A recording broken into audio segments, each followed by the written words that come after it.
The following podcast contains naughty language and ridiculous situations. Listener discretion is advised. Sometimes you can keep a good killer down. Such is the case with Jason Voorhees in the now defunct Friday the 13th The Game. I'm not a gamer, so I can't imagine the anger the Friday the 13th fans must have felt this week.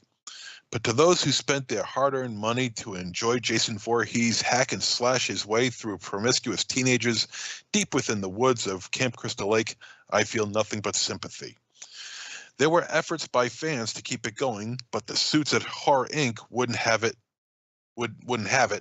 and with cease and desist letters. It's bad enough to take away a game that thousands of fans love, despite its many tech glitches. But to take away any opportunity to keep the game alive for the fans is abysmal. But enough of my belly aching. It's now 2025, bitches. Start anew with some fresh horror to create some new top 10's best and worst lists. Our year-end special is up and running, so that means you should be up and running to your closest device and listen to what we think was the best horror of 2024.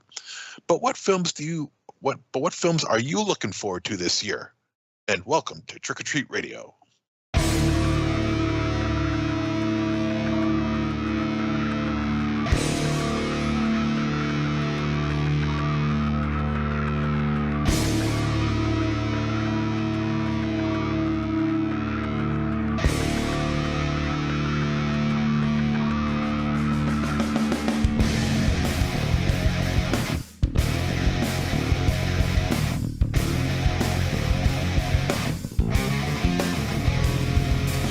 Welcome to episode 649 of Trick or Treat Radio.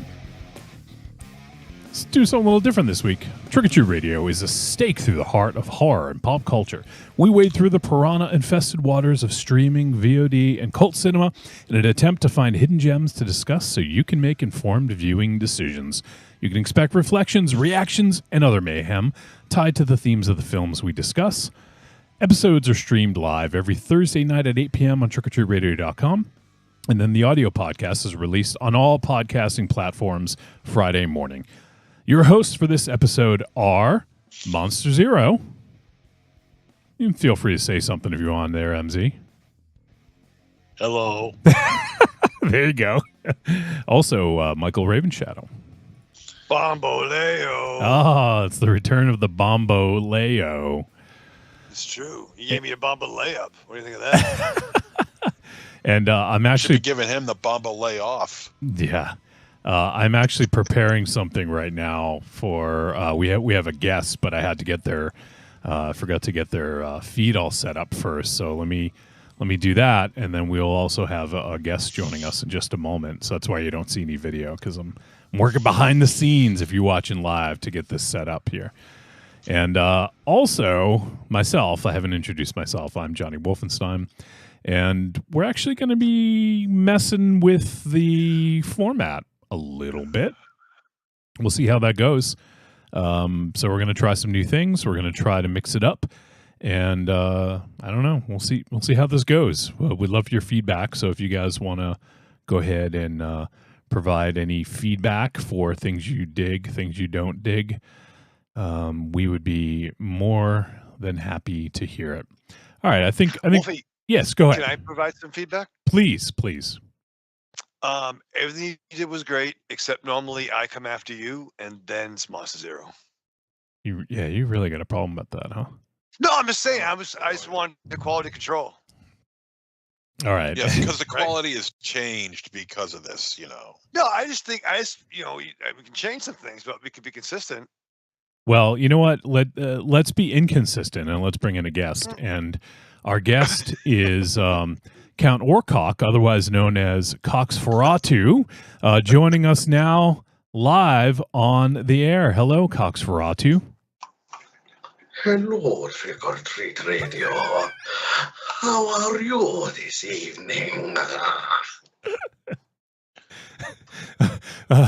Wow. So he's hot off hot off his big extended release in theatrical form. You must be real excited, Coxaratu. I am 6 to midnight right now. I am loving the fact that you will get to see more of me. They really did not do me justice in the film. And those pictures circulating on the internet was from a jaded actor that was on the stage, and that they couldn't quite handle what I was packing, if you know what that means. Well, I don't know if anyone can quite handle that. I hear we're going to get a glimpse though when the film is released on Blu-ray. Is that true? Very much so. They will have a scene where there is a fire in a triple-decker, and I am at the top, and I am slowly lowering children down to help them get to safety. Wow. With your Orcock? Leave it to the theater of the mind. I don't know if you can. I don't know if they can show that children. You said, right? Oh no! And in our country, it's over anything under 35 as a child. I mean, I'm 5 million years old, for Christ's sake. Oh, true. All right. I guess you're right. Everything is a child to you. Yeah, see the 80-year-old, lovely young bud, yet to bloom. Do you guys have any questions for Count Orcock? Yes, I do. Oh. I do. Now, it's been rumored, Coxferatu, that the only way you can die is with a dildo through the heart. Is that true? We do not give up secrets of the trade. That's how I've lived so long. Okay. I gain an inch for every year that I live. Wow. You must be like Rapunzel. Are you familiar with that story? Yes, I'm double-braided as well. Boy, climbing down that thing must hurt like a bitch. Every rung causes a twitch. Oh man, Ravenchow, do you have any questions for Count Orcock? No. I mean, from what I hear, it's definitely a game of inches. But Now we're talking yards now, pal. The metric system, he's European. Exactly. We're talking kilometers. It's like traveling to Montreal, for Christ's sake. I heard they used it. Royale with cock. I heard they use it as a ruler to measure a new football field they just built. The whole length. Yes. They'll be doing the icky shuffle in the end zone by the time that they're done. The icky shuffle. Wow. You know what? I just hate the cleats though. It causes quite the mark. Did Tom Brady run across your Orcock? He did, but he underestimated me. He was wearing number 12, while I was wearing number 48.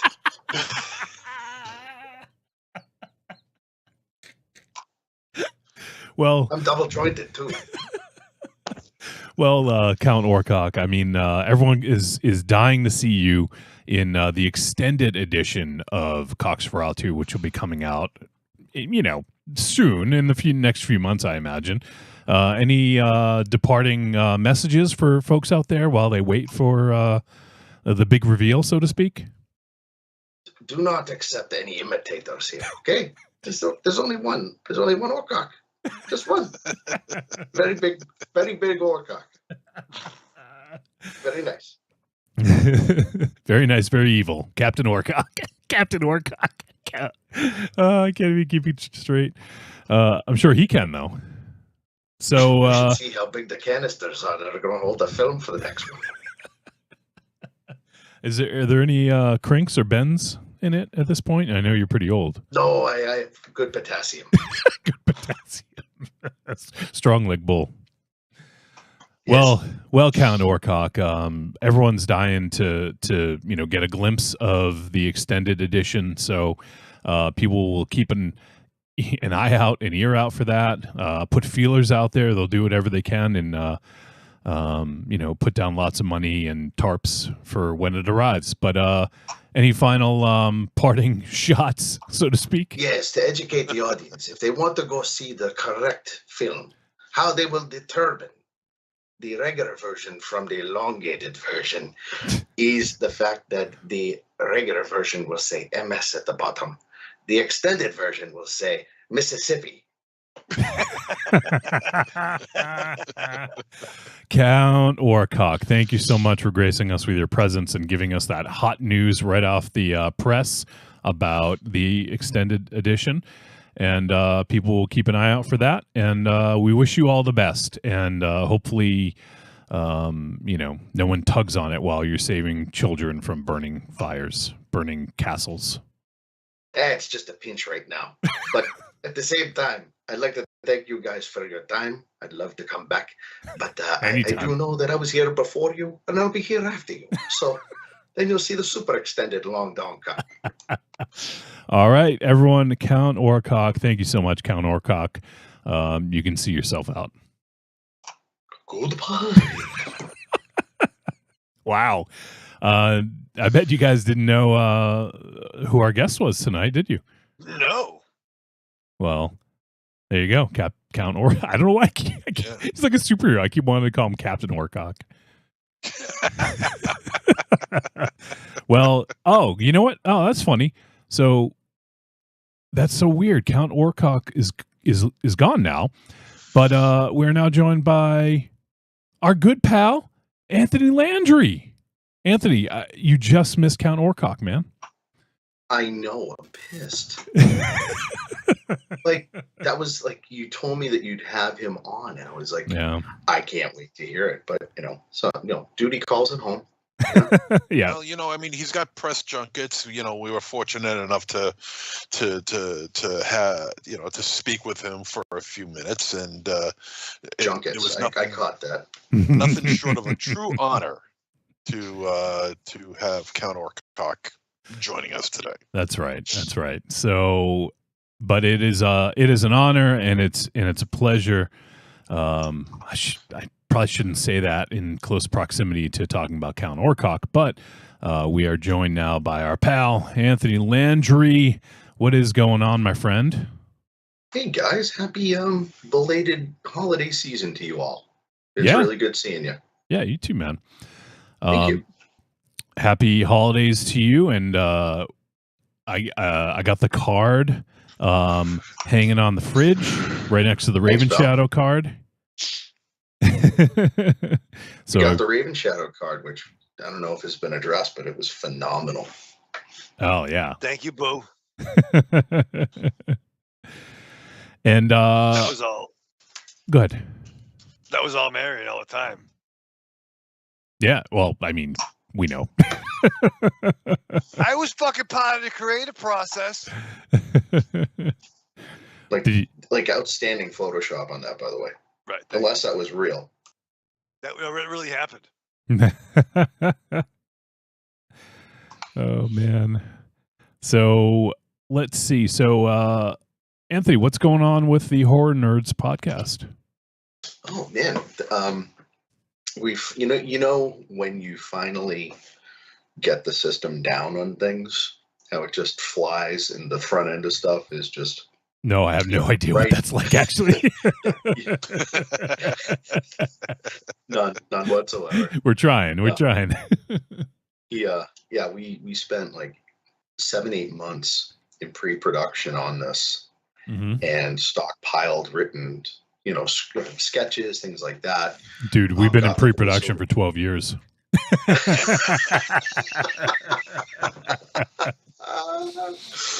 I'll tell you, if this is your pre-production, man, I can only be so lucky for the full production of this. Oh, Count Orcock he's got the full production. He's got the full Monty. I gotta hear that later. Yeah. I gotta hear that later, because I may have to reach out to him and look for some pointers on that, because not all of us are as blessed. You could maybe he'll come on your show. Oh wow, Yeah. that's a good point. We'll put in a good We have word. to have him on. We got the cool part was we had Cena Grace on towards the end of last year, and people are familiar with Cena Grace. Cena Grace did some of the Walking Dead series with Robert Kirkman. Oh, yeah. Was the editor for it. and also was drawing, I believe, the new Iceman series in 2018, and has now started in a new venture called West Hollywood Undead. We just had Cena on, amazing person, incredibly talented. Also did our logo. Oh, nice. So we're really happy about that too. But yeah, we got a few guests coming up. We're going to be having, I spoke to Kevin Barbary. He's going to be on soon. Nice. A couple other surprises, things like that. But yeah, it's editing hell at times because it's not recorded live. But this is why we get fun gadgets for Christmas to up the editing game and, build on your skill set. And our voiceover talent is like the top of the charts you can get right now. Like my co-host Bonnie Marie Williams, and Samantha Hale, who runs Horror Nerd. Bonnie's an active voiceover person, and she has a new direct TV commercial that's out right now, and that's all Bonnie. So yeah, I'm working with people way more talented than me, because Samantha, what she's done with Horror Nerd comedy as a brand in California, it's becoming an institution. So really excited about that, how we can partner up on it. And I'm writing finally. Nice. I'm finally writing sketches, actually leaning into some voiceover work. So there's a lot of roads that I've been wanting to go down that I've been able to. And there's it's nice to have creative equals on a team where everybody's voice is heard equally. You know how to divvy up. What's that like? What's that giant crater in your back there, Wolfie?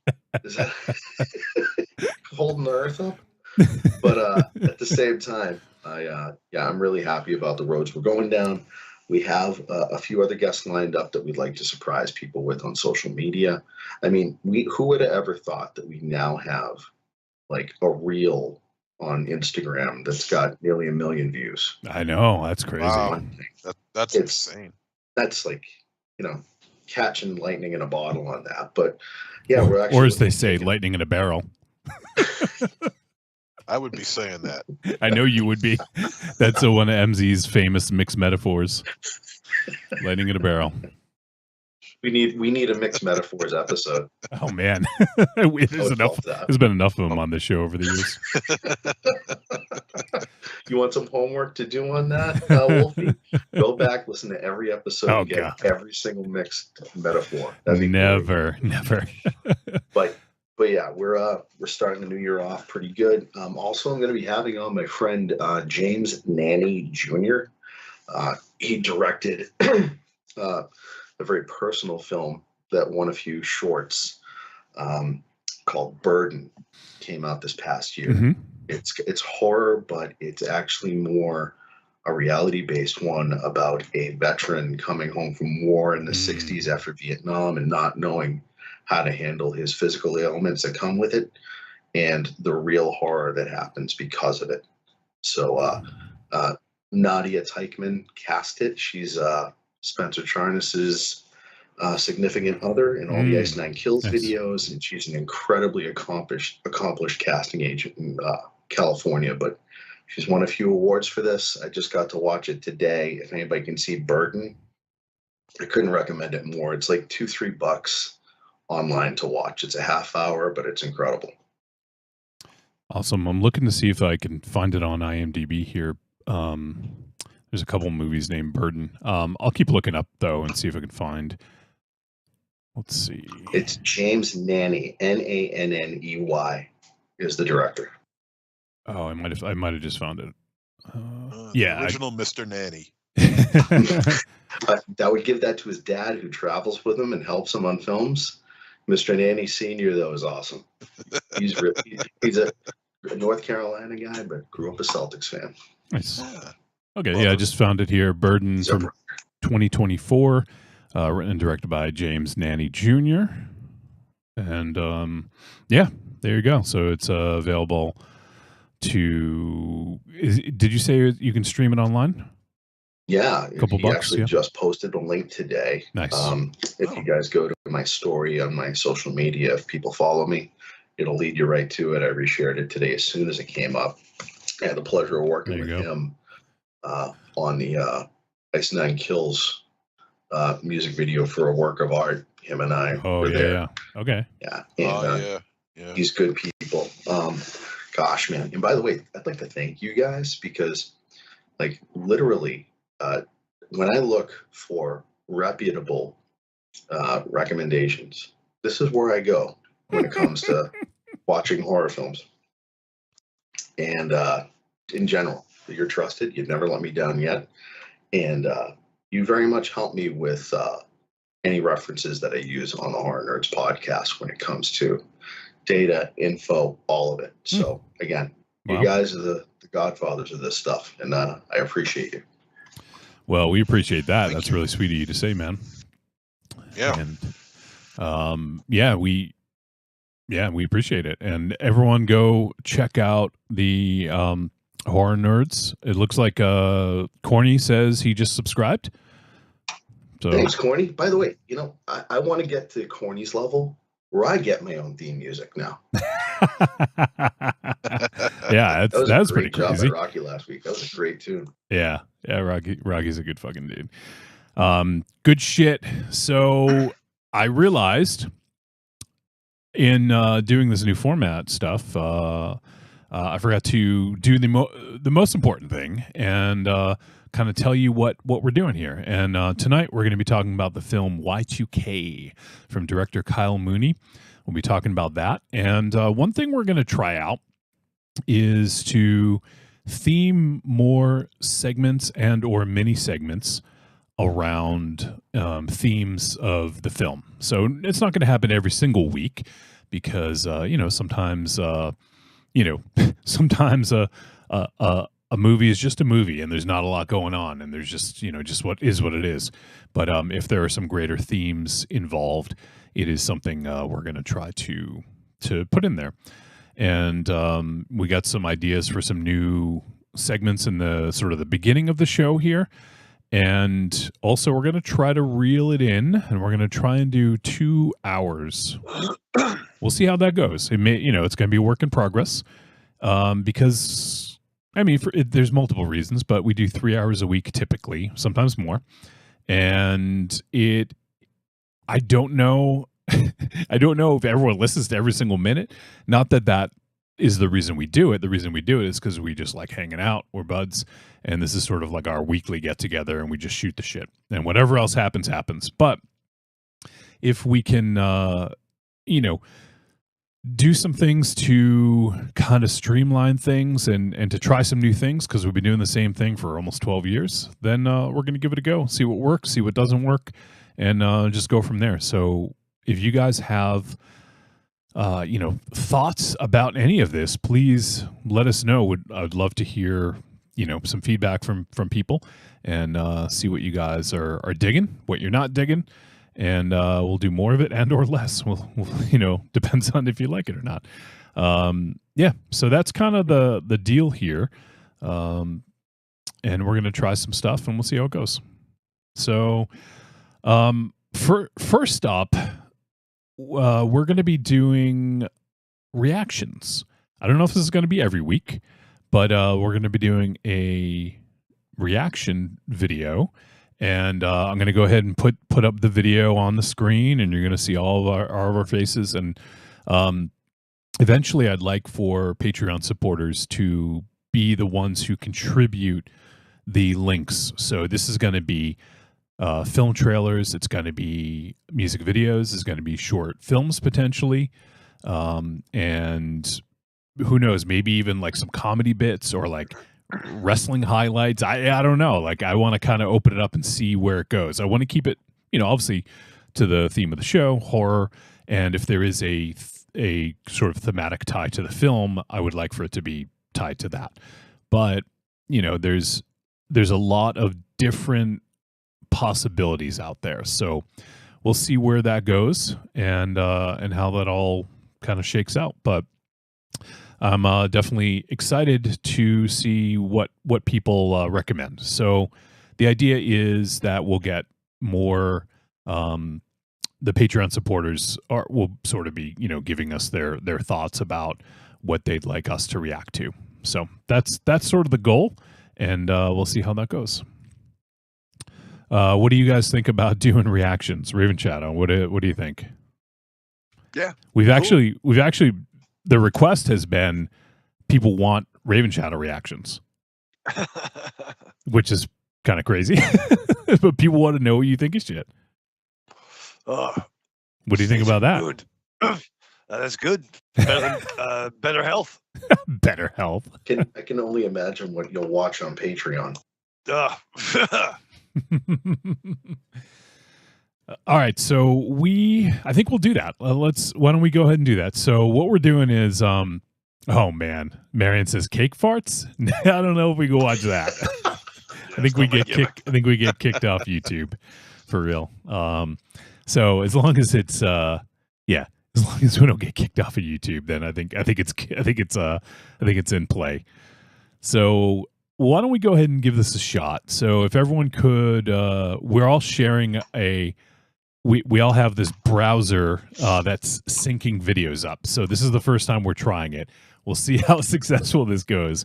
But if all you guys just let me know, give me like a thumbs up, or let me know when you have the browser open, and then I'll go ahead and get things started. All right. Raven Shadow's the only one.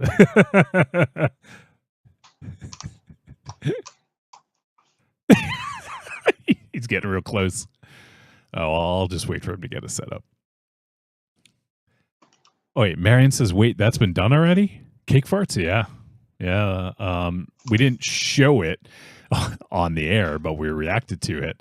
That was a couple years ago on when we're all in studio. Yeah. The gift that keeps on giving. Raven Shadow somehow kicked himself out of the fucking... Come on, really? Really? Unreal. Marion. Oh, God damn it all. Did he hit the medical alert? I don't know. I don't fucking know. How does he do this? Oh, shit. Literally wanted him to open up a web browser window, and now... Oh, man. You know what I bet? I bet he has a Skype in a browser. He said, you guys go. The point is to do it with him. Oh, shit. He's not able to do it. He's not able to do it. So are we redoing the new part of the episode to be technical difficulties with Michael Raven Shadow? Yeah. Yay, Chromebook. How can he not do it? I don't understand. I'm cool with skipping. Yeah, you're not. I mean, dude, you're part of the show. You got to be here with us. That's it. That's the new skit. Every week, you dub something new for Raven Shadow does X, and then he can't do it, and everybody else jumps in. All right. Well, I don't know. Like, is he gone? Did he just take off? He can't. It's like chewing gum and rubbing your head or stomach or whatever the fuck that is. All right. Well, I don't know. Okay. Well, I guess maybe he'll come back. Maybe he won't. But all right. Well, we're gonna do this. I guess. See that the whole point is this was people want to know what his reaction to shit. And without him here, that's a little weird. But okay. Well, anyways, let's do this because this is kind of thematically related in a way. This is a video from, I actually forget the year. I'll have to look it up. It is the 90s, and it is one of my favorite bands from the I guess late 80s, early 90s. It's not even a band; it's one dude. But I found them in the 90s, and I was just fucking gung ho like crazy about this band. And this is such an interesting video. And it just, I don't know, to me, it just kind of like screamed Y2K to me a little bit when you guys will know when you see the video. But the video, let me pull up the info here. Shit, I thought I had it here. I know the director's name, but I don't want to like forget and actually get it wrong. Let's see here. Yeah, I think it was Chris Cunningham. Am I right about that? Yeah, Chris Cunningham. Okay. And so he actually, I think he's done some movies. I think he's done some other video games. Yeah, he actually worked on some movies. He did special effects for like Judge Dredd in '95, like Alien Resurrection, Nightbreed. He's worked on a lot of shit. So there's a horror connection as well. And yeah, he's done a bunch of music videos that he's shot himself, but this is one of the weirdest ones. I'll be curious to know if you guys have seen this or heard this, but the name of the band is Aphex Twin, and the name of the song is Come to Daddy. And I fucking love this. So let's see how this goes. Oh, wait, that's not at all what I was trying to play. It's the trailer for the movie that we're going to watch. Let's see. Does this work? Here it is. All right. Well, of course, it doesn't fit in the window correctly, but let me see if I can fix that.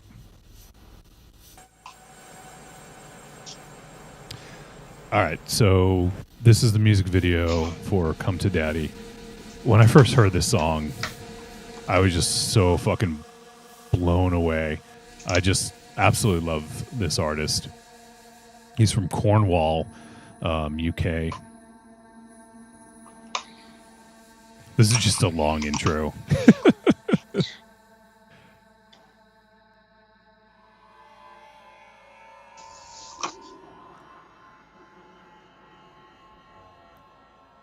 But you guys will see it's sort of related to what we're going to be talking about. Kind of.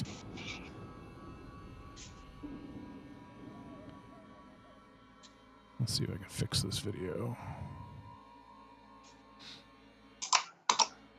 There you go.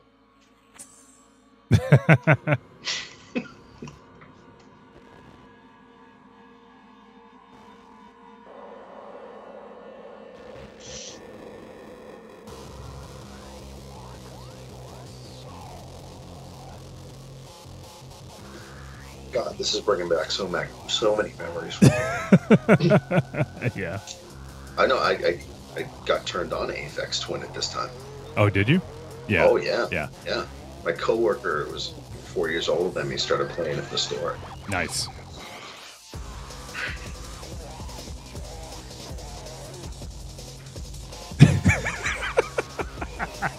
So they all have the face of Aphex Twin, Richard D. James. Richard D. James. Yep, they all have his face. It's so fucking creepy. I love it. This is like when the parents show up at daycare picking their kids up. They just start running towards them. They all have the same face. Now, I don't know much about Aphex Twin. Are they like experimental industrial type music, or?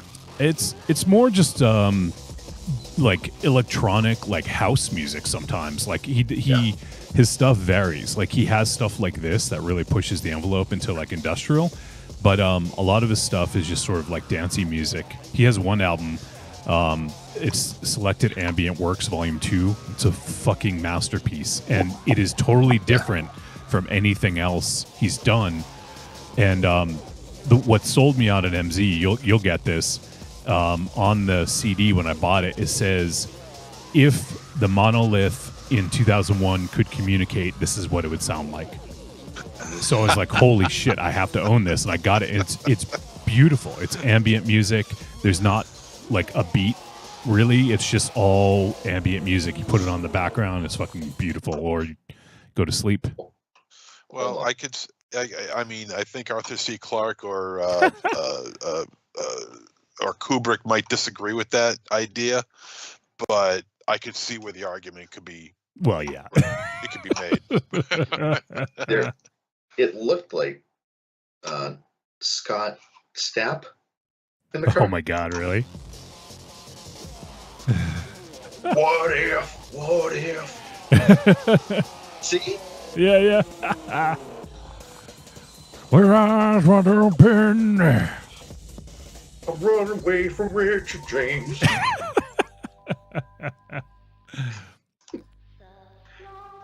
Yeah, the thing about Aphex Twin was you really couldn't put it into one of the subgenres of electronic music because one would be drum and bass, you'd have jungle elements, and then all of a sudden you do like a trance album.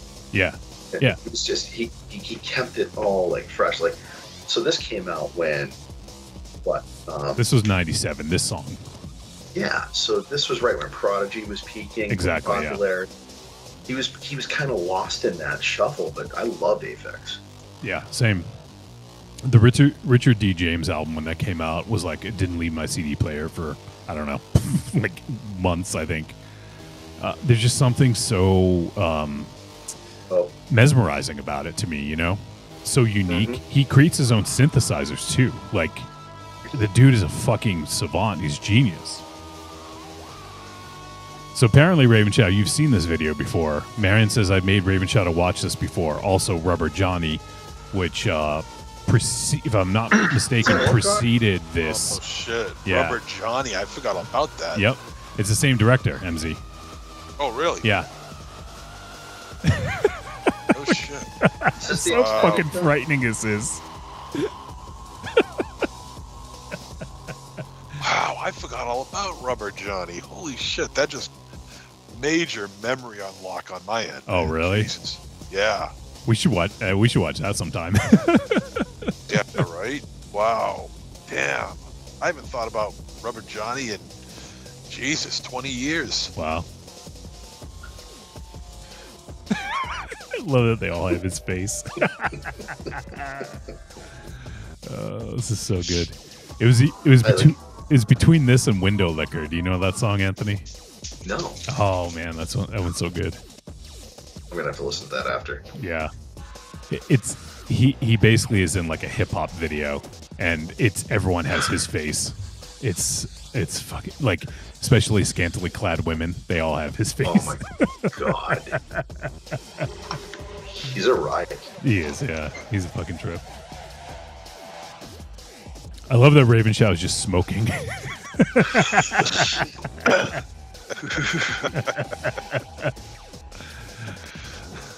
All right, well, He's just waiting for it to end. well, there you go. Actually, wait, I think, is there more to it? I forget. Or is it just like credits? Yeah, just the credit. Okay. Let's see. Corny says, I've seen this video because I remember that dude screaming on that lady.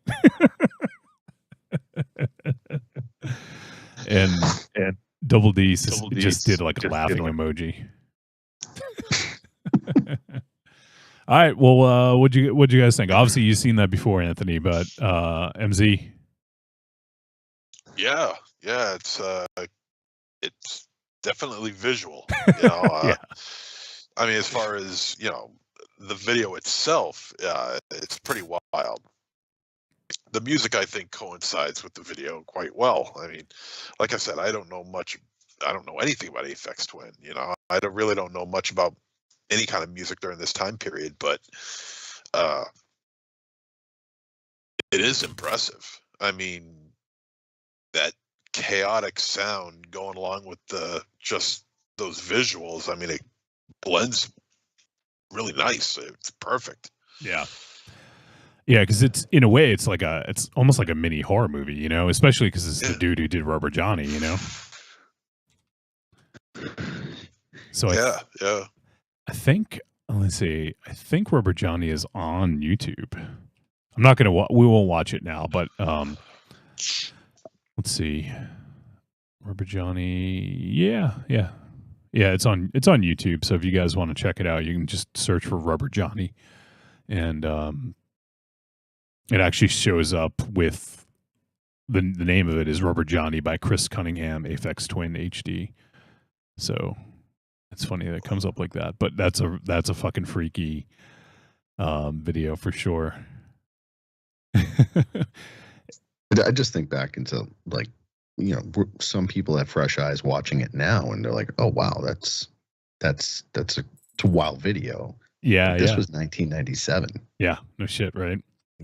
Musically, it was challenging a lot of things, and the optics matched it. Mm-hmm. I thought it was perfect. It was like a perfect dance partner the way the video was made. Yeah, absolutely. I agree. Let's see. I actually almost did this other thing. Let me see. It's only a couple minutes long. Maybe we'll do one more real quick.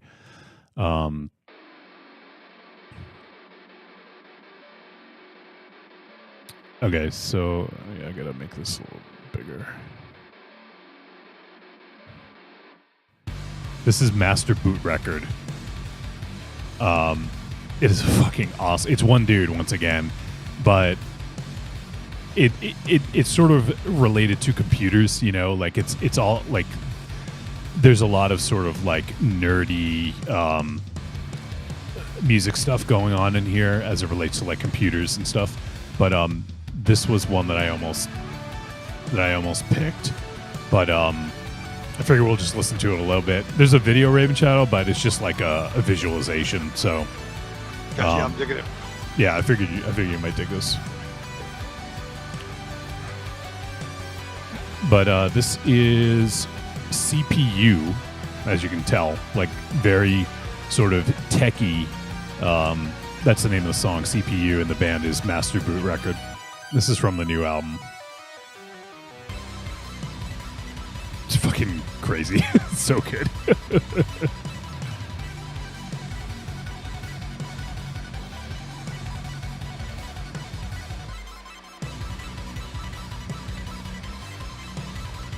This seems like it could be like music from either a video game or a movie. Yeah. Soundtrack for Count Orcock. There you go. Yeah, October 69 is coming out. So this is like a mix of like synths and metal. You know, it's like this sort of like synthy stuff, drum machines, metal guitar.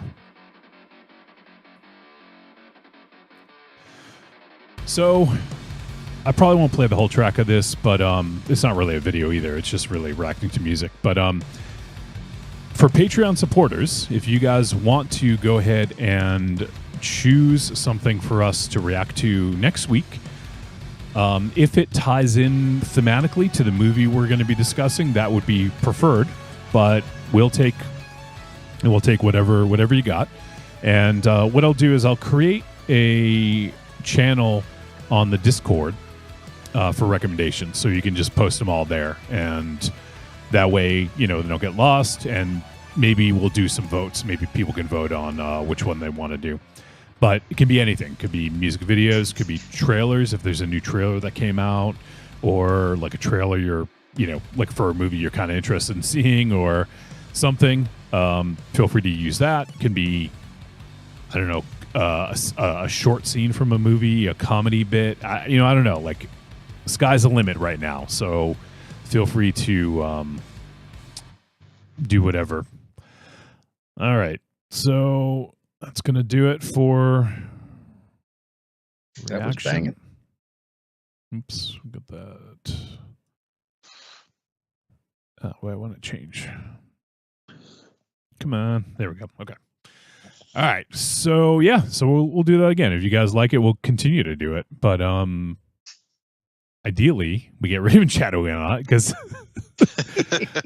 because he would see that fucking creepy ass tall person with Richard James' face, and he'd fucking freak out, and that would be funny. But I mean, that didn't you guys happen. can't give it away in the first episode, like having it be successful. I Like, know, you got to right? dangle the carrot for the audience. Yeah. Exactly. All right. So what else we got here? MZ, did you happen to notice if there's anything for the Coffin Corner this week? Yeah.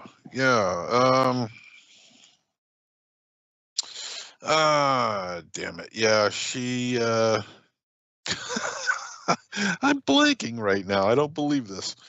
But oh Christ, I can't believe I forgot her goddamn name. I feel terrible. Let me look at that. Was it? It Hold was on. with the last few days. Olivia right? Hussey. Olivia Hussey. passed Yeah, away. I should have remembered that. Yeah. Yep. Okay. Olivia Hussey, who was the star of Bob Clark's Black Christmas from 1974, and she was also in 1990's Psycho 4 as Mrs. Bates. Oh yeah, I almost forgot about that. Jeez, it's been so long. Yeah. With Henry Thomas playing Norman Bates. Oh yeah, a very underrated sequel. A severely underrated sequel. If you've never seen Psycho 4, it's a different spin on it. It's very well done. You get most of it is the history of Norman Bates. It's Norman Bates growing up. It's really well done. But for horror fans all over the world, Olivia Hussey means Black Christmas. And just she puts in a fairly decent performance. I'm not going to say she puts in a fantastic performance. There's one small scene where I feel like she phones it in a little bit, where it's a little bit cheesy for me, but where you could obviously see that she's trying to act. But other than that, she's great in it. And I mean, she had a good long career. She has often said that she never watches horror films because she always found them to be too scary, which I guess is a good thing, because if she's scared of horror films and she ever saw Black Christmas, she'd lose her goddamn mind, because that is a spooky little movie. Yeah. And Psycho 4 is certainly no slouch itself. So so farewell, Olivia Hussey. Yeah. We hardly knew ye. Oh my God. This is a little tie for Raven Shadow. Olivia Hussey voiced Talia al Ghul in Batman Beyond Raven Shadow. Oh, for the She was only in one episode, but I don't know if you remember seeing Talia al Ghul in Batman Beyond. Did you watch that? No, I didn't. Okay. I wasn't a Batman That's too Beyond bad. mark. Yeah. I dug it. And she will shit, always have a little key to my heart. I Olivia adored Hussey. her when Yeah. many moons ago. She was also in Ice Cream Man from 1995. I forgot about that Ice Cream Man. Yeah, and it. I was the other one I was It. just going to say. Yeah, she played Audra Denbrough in It. Yeah. Holy shit. Yeah. She was in the Corsican Brothers. Of course she was. It was her dream to work with Cheech and Chong. Are you kidding me? Wait, that's not the Cheech and Chong one, unfortunately. I didn't know there was another one, actually. I didn't know there was another one myself. I thought the one was Corsican Brothers. Hold on, let me see. What is maybe Cheech and Chong? It's a bit of a departure. Yeah. Huh. Let me look up Corsican Brothers now. I got to see if there's another one. Corsican Brothers. Yeah, I don't see no Cheech and Chong here at all. It's Cheech and Chong's the Corsican Brothers. That's why, because it's a different Corsican Brothers. Cheech and Chong's came out in '84, and then the TV movie came out in '85. I guess you got to differentiate them by just adding Cheech and Chong's name to it. Yeah. Not a very good movie, by the way. Corsican Brothers, Cheech and Chong. It's definitely their worst, I think. I've seen better. Yeah. Yeah, that was an interesting departure. I thought that was the Cheech and Chong one. I thought Olivia Hussey was in that. That would have been fucking awesome. And I'm trying to see if there's anything else. She was in Death on the Nile from '78. Agatha Christie. Yeah. Yep. And probably best known for her role as Juliet in Romeo and Juliet from 1968. Even more so than Black Christmas, probably. Mm-hmm. So, yeah, rest in peace, Olivia Hussey.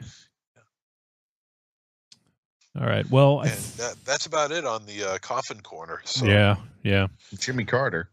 Oh, of course. Yeah, that's a good one. Oh, yeah. He was in he wasn't Friday any the 13th, horror Part movies. 8. right? I mean, the United States. Yeah, well, he Part was one. responsible for those hostages in Iran for 444 days. So Yeah. Holy So he had shit. that guy going for him. Yeah. yeah, Jimmy Carter was in the horror films America 1, 2, 3, 4, 5, 6, right up through fucking 400 or something. I don't know. We lost him just before the 20th. I know. He probably was like, you know what? I'm out of here. See you guys. Good yeah. luck. I'm It's checking like, I out did later. my work. Good luck. The dude literally was quoted as saying he was he was trying to stay alive to vote. Yeah, And everybody else was like, "Oh, that's a shame. Yeah, we're voting the other way." Awful. Poor man. Oh man, let's see. We got a few comments on YouTube. Frank Rambo says, "So that's how he opens his coffin to Count Orcock." And then he also says, "Raven looking like Rocco from the Boondock Saints with those shades on." There you go. And Joshua Libre, he says that was creepy. I like it. Talking about the video, I believe. All right. Well, I think we'll wrap this up and let's head to the film discussion. yes. And for the film discussion, we'll see how things go. We're gonna try to be a little snappier. But I was literally working right up until fucking showtime, which was, as is typical, late. And I was trying to get the new sort of video setup going. And but we do have some other stuff in store for the film discussion to keep it a little bit snappier. We'll try some of that stuff, but we'll see how it goes. It might be a work in progress. So you can expect to see probably more of the same of what you normally hear and or see. But let's quickly go through the ways that you can support the show. And that is through Patreon. That's the main way. If you're looking here on the video, we just, instead of having the Chiron going back and forth, going to push the Patreon here. So you can see patreon.com/trickortreatradio. So go ahead, give that a look. You can sign up for as little as $2 a month, and all patron supporters have access to making recommendations for reactions. So if you sign up, you have a voice, and you can make recommendations for what we react to on the show. If those go over, if they don't go over, maybe we won't do those. But give it a look, and we just actually, so we posted up the New Year's, the year-end show, our top 13, and we had a little scheduling faux pas, or not a faux pas, but we had a scheduling issue, so we had to push out the recording of the companion Patreon, but that'll be coming out very shortly. We have it all planned out and what we're going to do with it, and yeah, so that should be hitting the feed soon, and that's only for Patreon supporters, so you have to get into, even on the smallest tier, $2, and it goes up from there. Also for Patreon, I wanted to say, since we were trying to do a new thing here with the format, and I already had alerted the winner, but we have a winner for our contest for the 3 free months of Patreon of our highest tier, and that winner is none other than Marion. So Marion has won the 3 free months, and Marion will get a Patreon takeover. So we're working out the details of that, but I didn't have the time to set up everything to do the drawing on air. So I did it off air. If anyone has any questions about the validity of it, just shoot me a message and I'll explain how that all went down. But we just did a random number generator, and boom, and that was the winner. So there you have it. You guys will be seeing a Patreon with Marion. Is Marion going to be there? Raven Shadow? We're gonna from a different location. Do you even know? I don't know. And Wolfie, to be fair, full disclosure, I'm hearing about this now. I know. I literally, I didn't tell you. Just so you know. Oh, I'm literally hearing this now. you don't want it. Is that what you're saying? What's that? You saying you don't want that to happen? No, I do want it. I'm just saying that Okay. I'm here I didn't have any inside information. Anthony, tell him. I don't know. Tell him, He Hawk. didn't know anything. That's as far as I know. That's Yeah. what he just said No, to me nothing. on the rear. I'm just finding out now. But no, this is exciting. No, there's been talks. There's been, listen, what are you going to do? Yeah, You we'll have my find out. Venmo account, right? Yeah. Raven It's got Chat a 6 doesn't. in it, right? He doesn't know what a Venmo is. Yeah. All right, so that's the best way to support. Patreon.com/trickortreatradio. There's a treasure trove of episodes, so go ahead and support and dive in. You got a lot of back episodes there. And what else? Oh yeah, Amazon on our trickortreatradio.com website. You can scroll down and look for the Amazon logo. Click it. It's going to bring you to Amazon. It's going to input our affiliate link, and everything you purchase in that session gets attributed to us. So we're going to cut this back, Raven Chow. Are you going to feel bad if I don't ask you for your part in this, or you I'm okay with that. Okay. So so trickortreatradio.com, scroll down on the main page, click the Amazon logo, and just buy shit. We get a little cut. And also on trickortreatradio.com, we have the greatest hits volumes 1 through 3. Give those a look. Click on store. You'll find them right there. All right, Raven Shadow, is there any insight you have? Do you want to relay to the folks before we head to a break here? I think we're all trying to figure it out, man. You know what I mean? We only got 2 days into the new the new year. What could Well, it's like possibly go wrong? 18 days, technically. What's that? 18 days, technically. Oh, until Inauguration. Wagner comes to the main stage. That's pretty cool. But the thing is, so here, I don't want to get too into this, but he technically can't be president. How's that? What's going to happen? Do we know? Like, Get something happen? Can there be a run-in? running. Can he get RKO'd? That'd be dope. Yeah, Out of Money nowhere. in the Bank and Bernie Sanders. Yeah, Yeah. Money in the Bank. Yeah, Bernie Sanders. He's cashing in the Money in the Bank. Yeah. Money in the Bernie. Here you go. Money in the Bernie.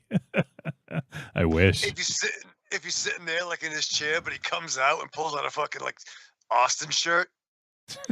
Bernie 316. Bernie 316's me. Grabs the mic from Trump and he's like, I have an announcement to make. This is now my presidency. I am You're asking. going to jail. That's it. See you later.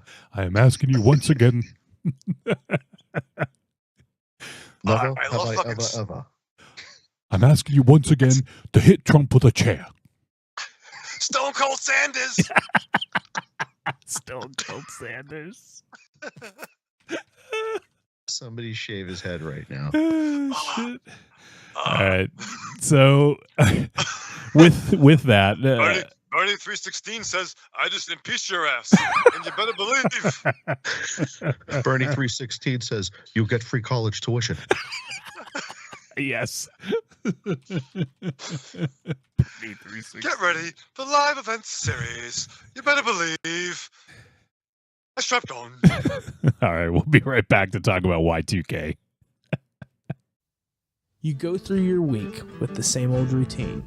What you really want is some blood and thunder in your life. Well, friend, you found it. The Cromcast is an adventurous journey through the history of two-fisted pulp stories With your host, John, Josh, and Luke. we have action.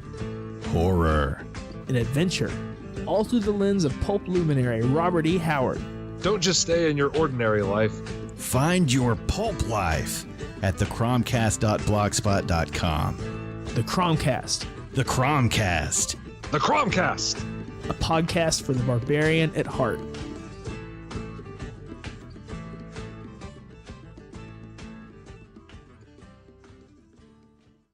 I'm Alex West, And I'm Andrea Subasati, and we're from the Faculty of Horror podcast. and you're listening to Trick or Treat Radio. Greetings! We are the Retro Reductopus Cephala Podcast, a bi-weekly show that celebrates all the things that made growing up awesome. He's right. We wax philosophic about lots of geeky crap like old video games and movies, toys, cartoons. I don't know, help me out here. Music, pants, quoting video games that don't have dialogues, shabibans, tasty news, Unnecessarily long Japanese onomatopoeia. butt breathers, uncomfortable nature facts. Or how to install a Samoflange. And unlike all those other podcasts, we at Retro Reductopus have an exciting rotating host schedule. Do we? We sure do. So, if you didn't like the guy flapping his gums this week, like me, worry not, gentle listener. Next week we'll have a whole new host. Of problems. Hey, they might still suck, but they'll suck differently. And you know what's really cool? Retro Reductopus is part of the Inebriard Podcast Network, with new episodes out every Tentacle Tuesday. Which is like every other Tuesday. We named it. Anyways, you can listen to us at iTunes, Google Play, Spotify, Stitcher, or straight from the tab, reductopus.buzzsprout.com. I could be standing outside a woman's prison in a fistful of 50s and a bouquet of dildos, and no woman would come near me. Did you say a bouquet of dildos?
And we're back on Trick or Treat Radio. And it's time to talk about our film for the week. And that film is Y2K. And Y2K is a film from 2024. It is rated R. It is 91 minutes. And it is directed by Kyle Mooney, written by Kyle Mooney and Evan Winter. And the film stars Jaden Martell, Rachel Zegler, Julian Dennison, Daniel Zolgadri, Lachlan Watson, Kyle Mooney, also the director, has a part here, Eduardo Franco, and it's a bit more than a cameo, but also Fred fucking Durst. Yeah. I did not know he was in this. It was the surprise. Shit. Yeah, okay, so the synopsis of this film. Two high school nobodies make the decision to crash the last major celebration before the new millennium on New Year's Eve, 1999. The night becomes even crazier than they could have ever dreamed when the clock strikes midnight. So this film is available on VOD. You can, it's one of the premium ones, I believe. So as of right now, you'd have to pay the premium price, which I believe is $19.99. But I'm sure it'll be streaming elsewhere in due time. Because it literally came out in theaters in December. So we're within a very short window of its theatrical release still. But I figured this was an appropriate film to discuss on the first episode of the year, right near New Year's Day. And 25 years after Y2K, man, the lasting memory I have of Y2K is Chris Jericho debuting on WWE Raw. Yeah, but I mean, it was such a dud, right? Y2K was like, kind of built up, and the internet was still fairly in its infancy, I'd say still. So not everyone had access to the internet. Not everyone had a computer. So really, you was just relying on news reports and whatever. Y2K, blah, blah, blah, might be a global event, And they were just thinking that computer systems wouldn't be able to handle the change from 99 to 00. Yeah. Absolutely ridiculous, honestly. I mean, I don't know what kind of a buffoon you would have to be to believe that there would be something catastrophic happening. Well, there was dogs. Yeah. They're eating the pets. No, there was nothing. There was nothing. From the very beginning, there was nothing to worry about, and everyone was shitting in their pants over it. It was ridiculous. All this hype for nothing. Yeah, I knew nothing was going to happen. Yeah. It's just a couple of numbers changing. Since when has Well, that become such a big deal? You got to understand, Clearly like now. MZ coding. I mean, I know you're not a coder, and I'm not either, but I know a little bit about it. And you're an A-lister. Well, it's totally different. But in with coding, if it's defined, if there's a number that's defined for something, and then it doesn't know how to process a number higher than that or a change, then yes, things can go wrong. So that was the thought, was that computer systems could fail because of this. Once again, this is 25 years ago, and we were all, granted, we were in our 20s. I think all of us were in our 20s. So we were kind of with it, but it's so long ago, and I just remember people freaking out. That's the sort of lasting memory of it, Yeah, I remember everyone. So there was validity. Like, what the hell there is was the problem? validity to it, but the chance that something catastrophic was going to happen was pretty much nil. I remember at the time the question that I was asking myself was, all right, the programmer who developed, like, for the most part at the time, Windows was the big, form that people used to if they didn't have an Apple product. But did they ever, like, go to the guy who created all the programs and they're like, hey, genius, do you remember if when you put the calendar in that it would allow the calendar to go to 2000, or would it reset back to 0? And I just imagine a guy at his desk going, I don't know. And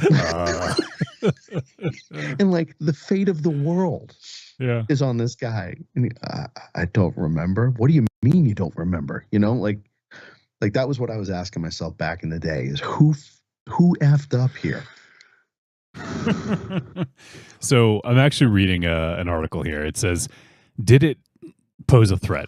In the lead up to January 1st, 2000, extensive efforts were made by governments and organizations worldwide to address the Y2K issue.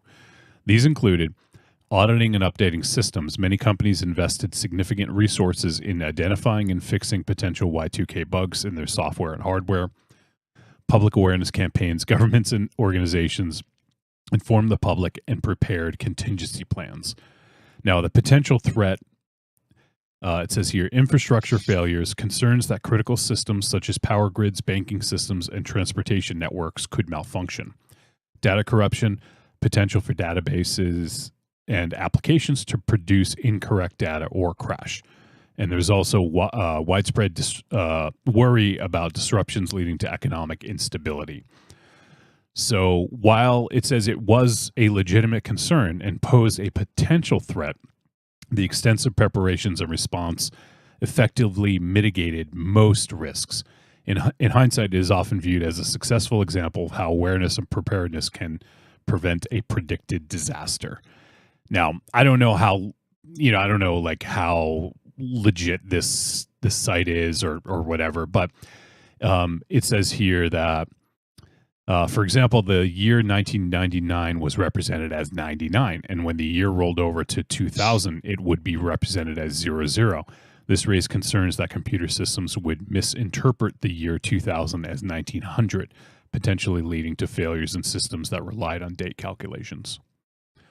So, remember, people were worried about just their basic save files on their computer being bankrupt and unable to open because it would reset the date on that, so it would be invalid. Right. Yeah. So yeah, it was a crazy time. But let's dive into the movie here, and I guess what we'll do is we may change the format up a little bit, but we'll kind of stick with what we've known so that it's not too much disruption. But we'll do some first impressions. So MZ, I don't know if you saw any of the trailers, if you had any expectations, but what were what was the impression after watching it? Let's see.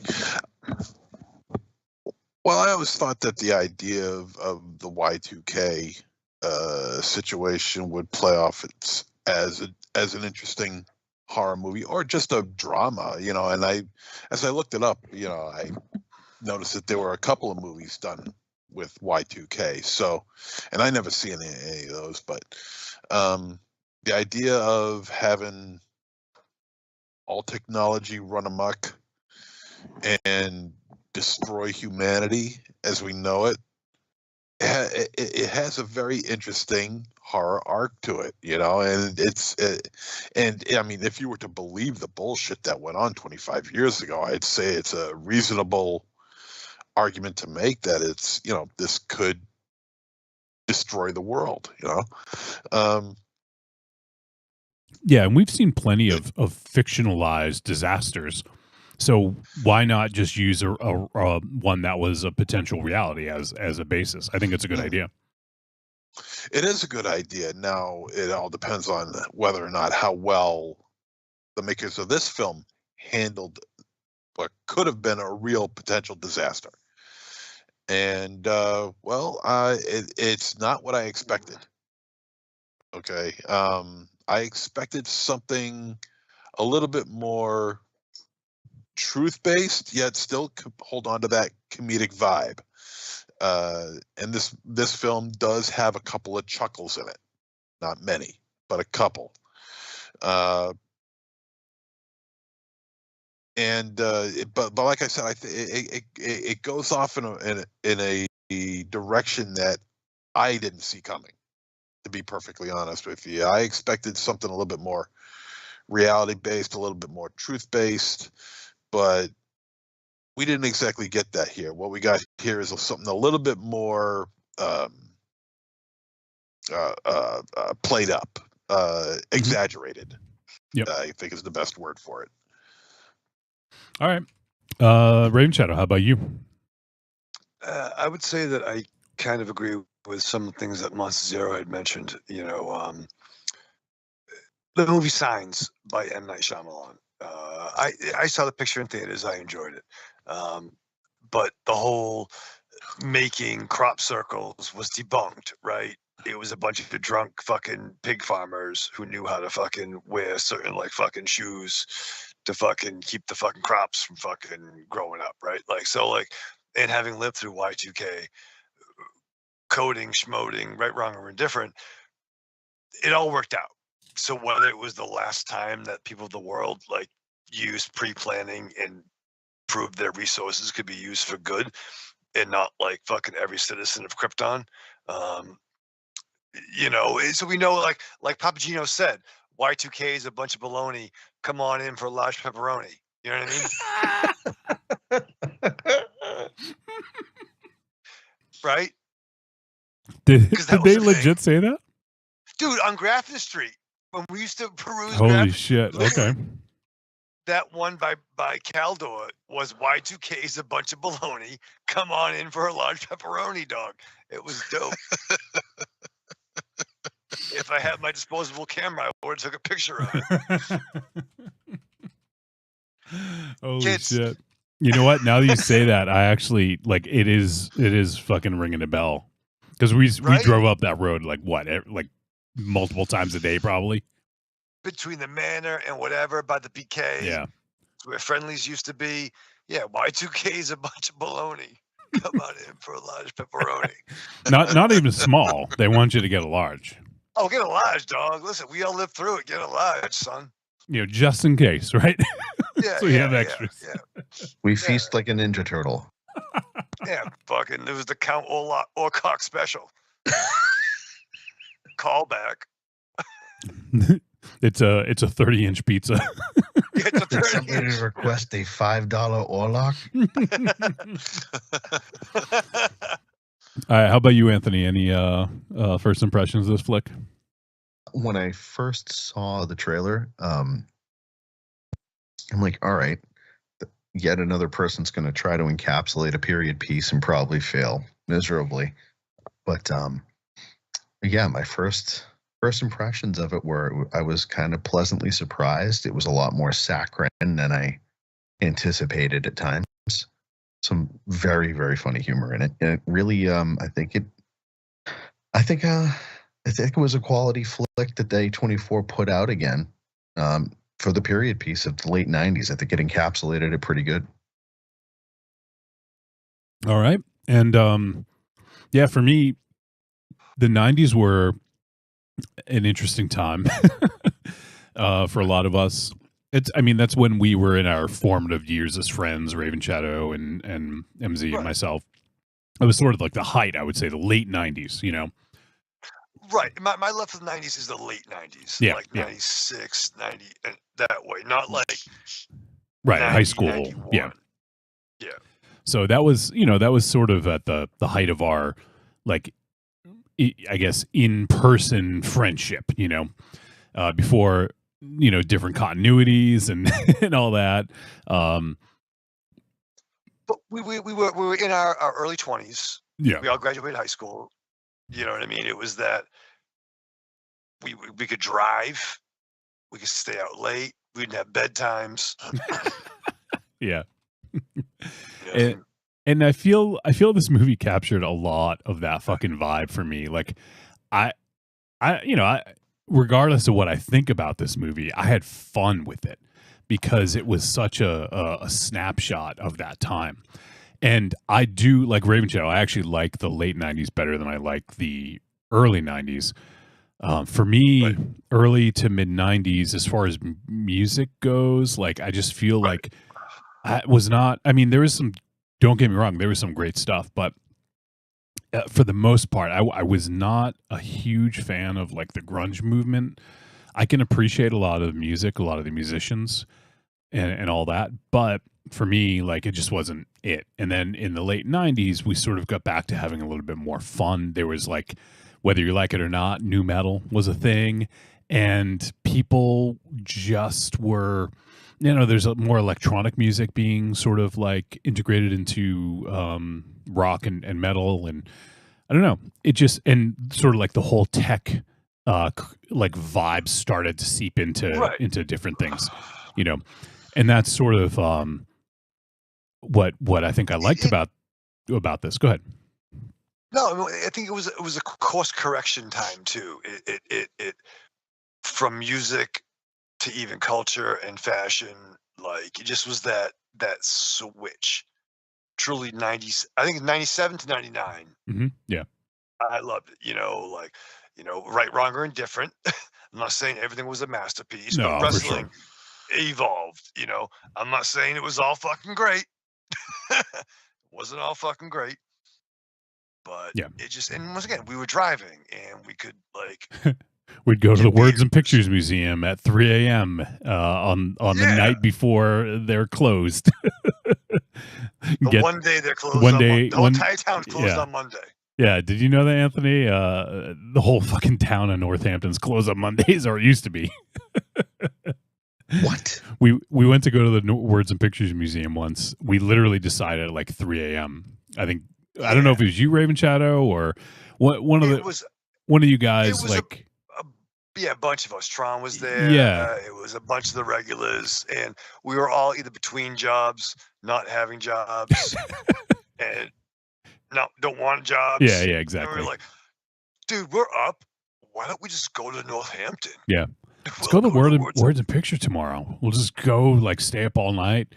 And then, that's what we did. We drove out there like 3 a.m., listened to the Ramones, like blasting the Ramones in the fucking car. Yep. And we got there, and then we started walking around. And we're like, oh, this is pretty nice. And then we got to the Words and Pictures Museum, and sure enough, it's fucking closed on Monday. We're like, fuck. And then, like, didn't we try to go to like a diner or like somewhere to eat? And they were closed or something? The only place that was open was the shop that sold lesbians. Yeah, there was a shop that sold jelly beans named Lesbians. So it was in the window. Oh, man. And it was a 2-hour drive. Yeah, but that's a 90s movie in and of itself. Right. Like, yeah. the destination is not what the whole thing was about. It was the journey, right? Well, absolutely. And we probably have a better story because they were closed. If we actually ended up going, we probably wouldn't be telling the story, right? Right. So yeah, absolutely. So that's that era was like the better part of the 90s. And also I feel like this movie captured so much of the vibe of cinema as well.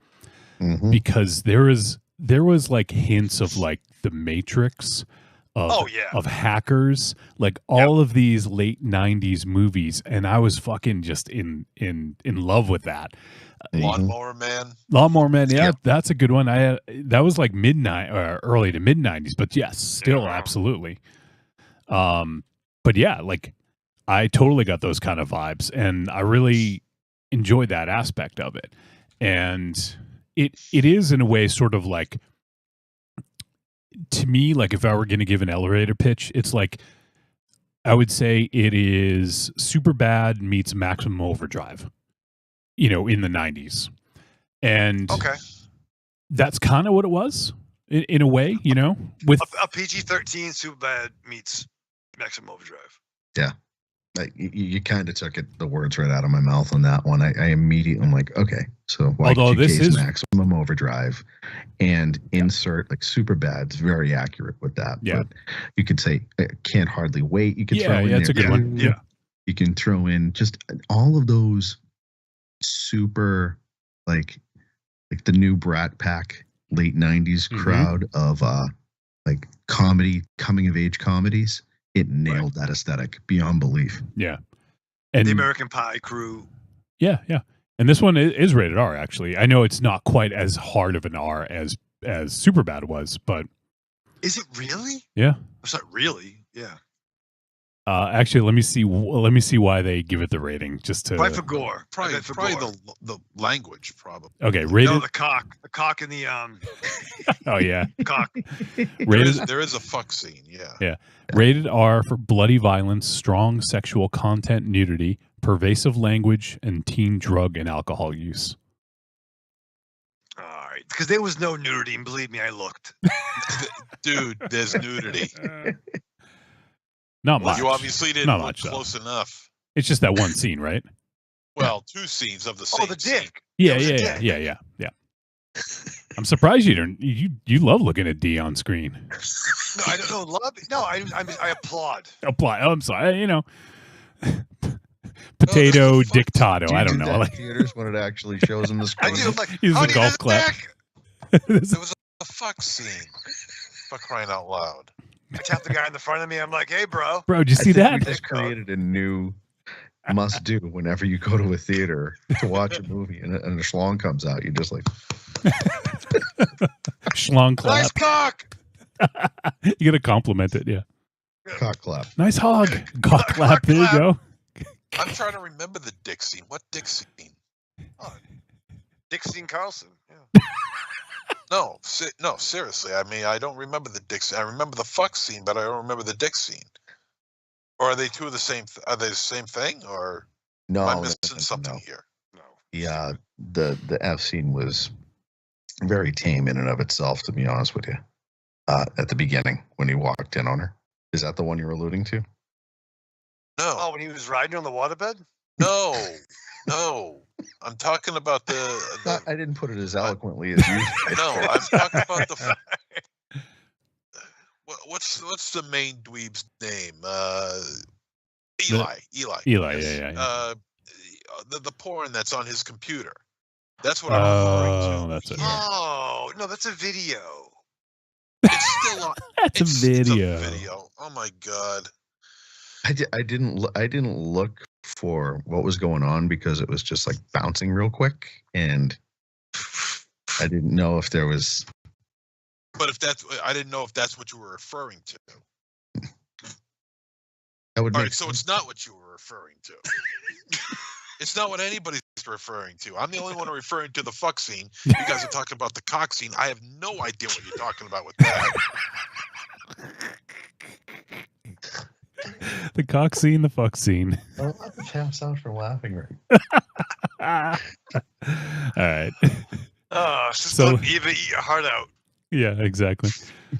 So let's dive in a little bit now that we get some first impressions.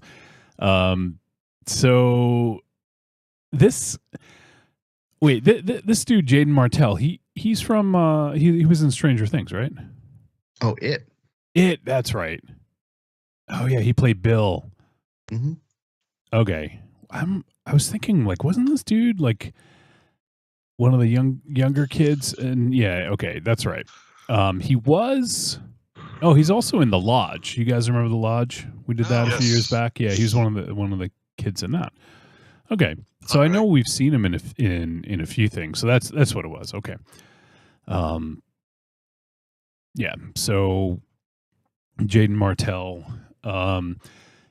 But yeah, I thought for the most part, like, it was a pretty likable cast. Like, I like the characters. I like the portrayals of, like, the different like groups, you know. I love that scene. I love that scene at the party when they go scanning around the room and they're showing, like, and playing, like, the different style of music for each one. I thought that was really smart. That was brilliant. And that was really spot on. Like take a movie like, and it's not like comparison, but like The Wedding Singer. Like, let's throw all the 80s in an hour and 20-minute movie. You know what I mean? Yeah. I think this did a good job of encapsulating that time, you know. And there were those trends. There were the fucking, you know, swingers, fucking, you know, you know, the ska kids, the fucking Big Bad Voodoo Daddy group. Big Bad Voodoo Daddy, you know, kids, which is fine. That was dope. I had a chain wallet too, whatever the fuck. But I had a chain wallet too. Yeah. I think the thing that really stood out to me was I liked the usage of, like, the stereotypes, because, like, that was such a big part of that time, right? Like, everyone had, like, fit into a bucket, you know. Not everyone, I should say. Like, a lot of people fit into a bucket. You were a metal kid. You were a punk kid. You were, you know, like, ska kid. You were preppy. You were jock. Like, I feel like that line is blurred more now, and maybe it's because we're older. You know, I don't know if we were in school, maybe we'd feel differently, but I feel like that line is definitely more blurred now, where back then you definitely fit in a discrete little, you know, bucket. And, you know, I feel like they did a good job of portraying that. Go ahead, Raven Shadow. Well, it's funny too, like, watching this with Marion over the holiday, you know, I'm like, well, do the kids now even have a scene? Those are all like scene stuff. Yeah, I don't know. Like, and it's not like, oh, you know, your music's just too damn loud. But, like, is there a scene beyond logging on into a chat room or onto a video game? Like, we could at least, we'd play N64 over the manor at your place, and we had 4 controllers. Yeah, we did. I think but we had to go there. Changed towards the more digital era. Like, you've got, that kid's a Twitch streamer, or you've got that kid's a hockey player, or, like, I think it's kind of like that now. But I also think we kind of live during peacetime, I like to call it, because it sure as hell seems the way things are right now. There's either one side or another, and it doesn't matter what music you listen to, as long as you fall into the blue bucket or the red bucket. Right. No, I agree with that. I think you're right. I think that the buckets have gotten bigger, you know, but back then it was more discreet and everyone kind of minded their own business for the most part, unless you had a problem with someone, and, you know, then you might have a little fucking rumble between the, you know, the metalheads, the tribes, the metalheads and the jocks or something. Like, you know, in this we had, like, the metalhead punk kids were making fun of the nerds, I guess, right? And and then also, like, the rap kids and stuff like that. So yeah, I think that's right. Unfortunately, you know, like, I think having everyone spread out like that makes it so that more people get along, because they're like, oh yeah, I kind of like punk kids, or I like goth kids, or, you know, whatever. You know, but nowadays it's like, oh, they're, you know, I don't know, like, they have an Obama sticker, like, fuck them, or, you know, oh, they're wearing a red cap, I'm not going near them, you know, like, it is very splintered into, but it's like mainly two groups, I guess. There's probably more than that. It's an oversimplification, but yeah, I think that there is something to that for sure. Sadly. Yeah, absolutely. But I do think that when they went around the room with that, but the other thing that got me, because during that time frame, I mean, I managed a record store in the late 90s. So hearing all of this music in the soundtrack for it and describing each specific group just immediately put me back into that era of where I was when I first heard these songs, and just how eclectic this album was. The soundtrack to it was really good. Yeah. There is even some bands that I don't like. I might not even remember their name, or I didn't even listen to beyond like a song or two. But like, for instance, like when I heard Harvey Danger, I was like tapping my foot, and I wasn't even that big of a Harvey Danger fan, but it's a good song, right? It's catchy. But it's a time and a place, right? Yeah, yeah. Like, and it was during some incredibly formative years for all of us. So even if we're like change a channel on a song, it still brings us back to that time. Like, oh, but the cool part was you could change the channel. Like, all right, I didn't like Harvey Danger, but then all of a sudden, like, Sneaker Pimps come on. Oh yeah, yeah. And I love Sneaker Pimps. Oh God, like I was in heaven on that. Yeah. So yeah, I think they captured that really well. And the other thing I wanted to say they captured especially well was just the technology of the era. Like, I love that opening scene when he's on his computer and we see him load up AIM and he's talking, just back in the day, like we used to talk on fucking AIM, Nailed it. And they actually got the exact sound files for like messaging and everything down. I'm like, oh my God, they actually got it. They didn't half-ass it. They got the whole thing. Yeah. There was that, the websites and how fucking horrible they look now, and just so antiquated. Yeah. And all that. And especially when he went to watch the fucking Bill Clinton video, I forgot that they didn't used to have embedded videos like streaming. You had to download the video and you would see that like pixelated sort of, grain when you're watching videos back, because like whatever, like your graphic card or, I don't know if it's a codec issue or whatever, like just couldn't handle it correctly. And it's crazy. Like it's just so crazy to see how far we've come since then. Where now you literally, someone will send you a fucking video in your phone and you tap it and you're watching it in an instant, and it's fucking HD, like it's just so crazy that how far things have come. But I loved, it just brought me back. I love that beginning and the intro and everything about it was just so good. So and when he was downloading the adult stuff. Oh yeah. And how it's slowly one line at a time kept filling in on the screen. Yeah. The Janine Lindemuller. Oh, it was Janine, wasn't it? Yeah, it was Janine. Jesus. Yeah. Wait. Yeah, it was Janine. No, those tits anywhere. But was she doing Guys in 2000? Was she doing Guys? Okay. I think so. I think so.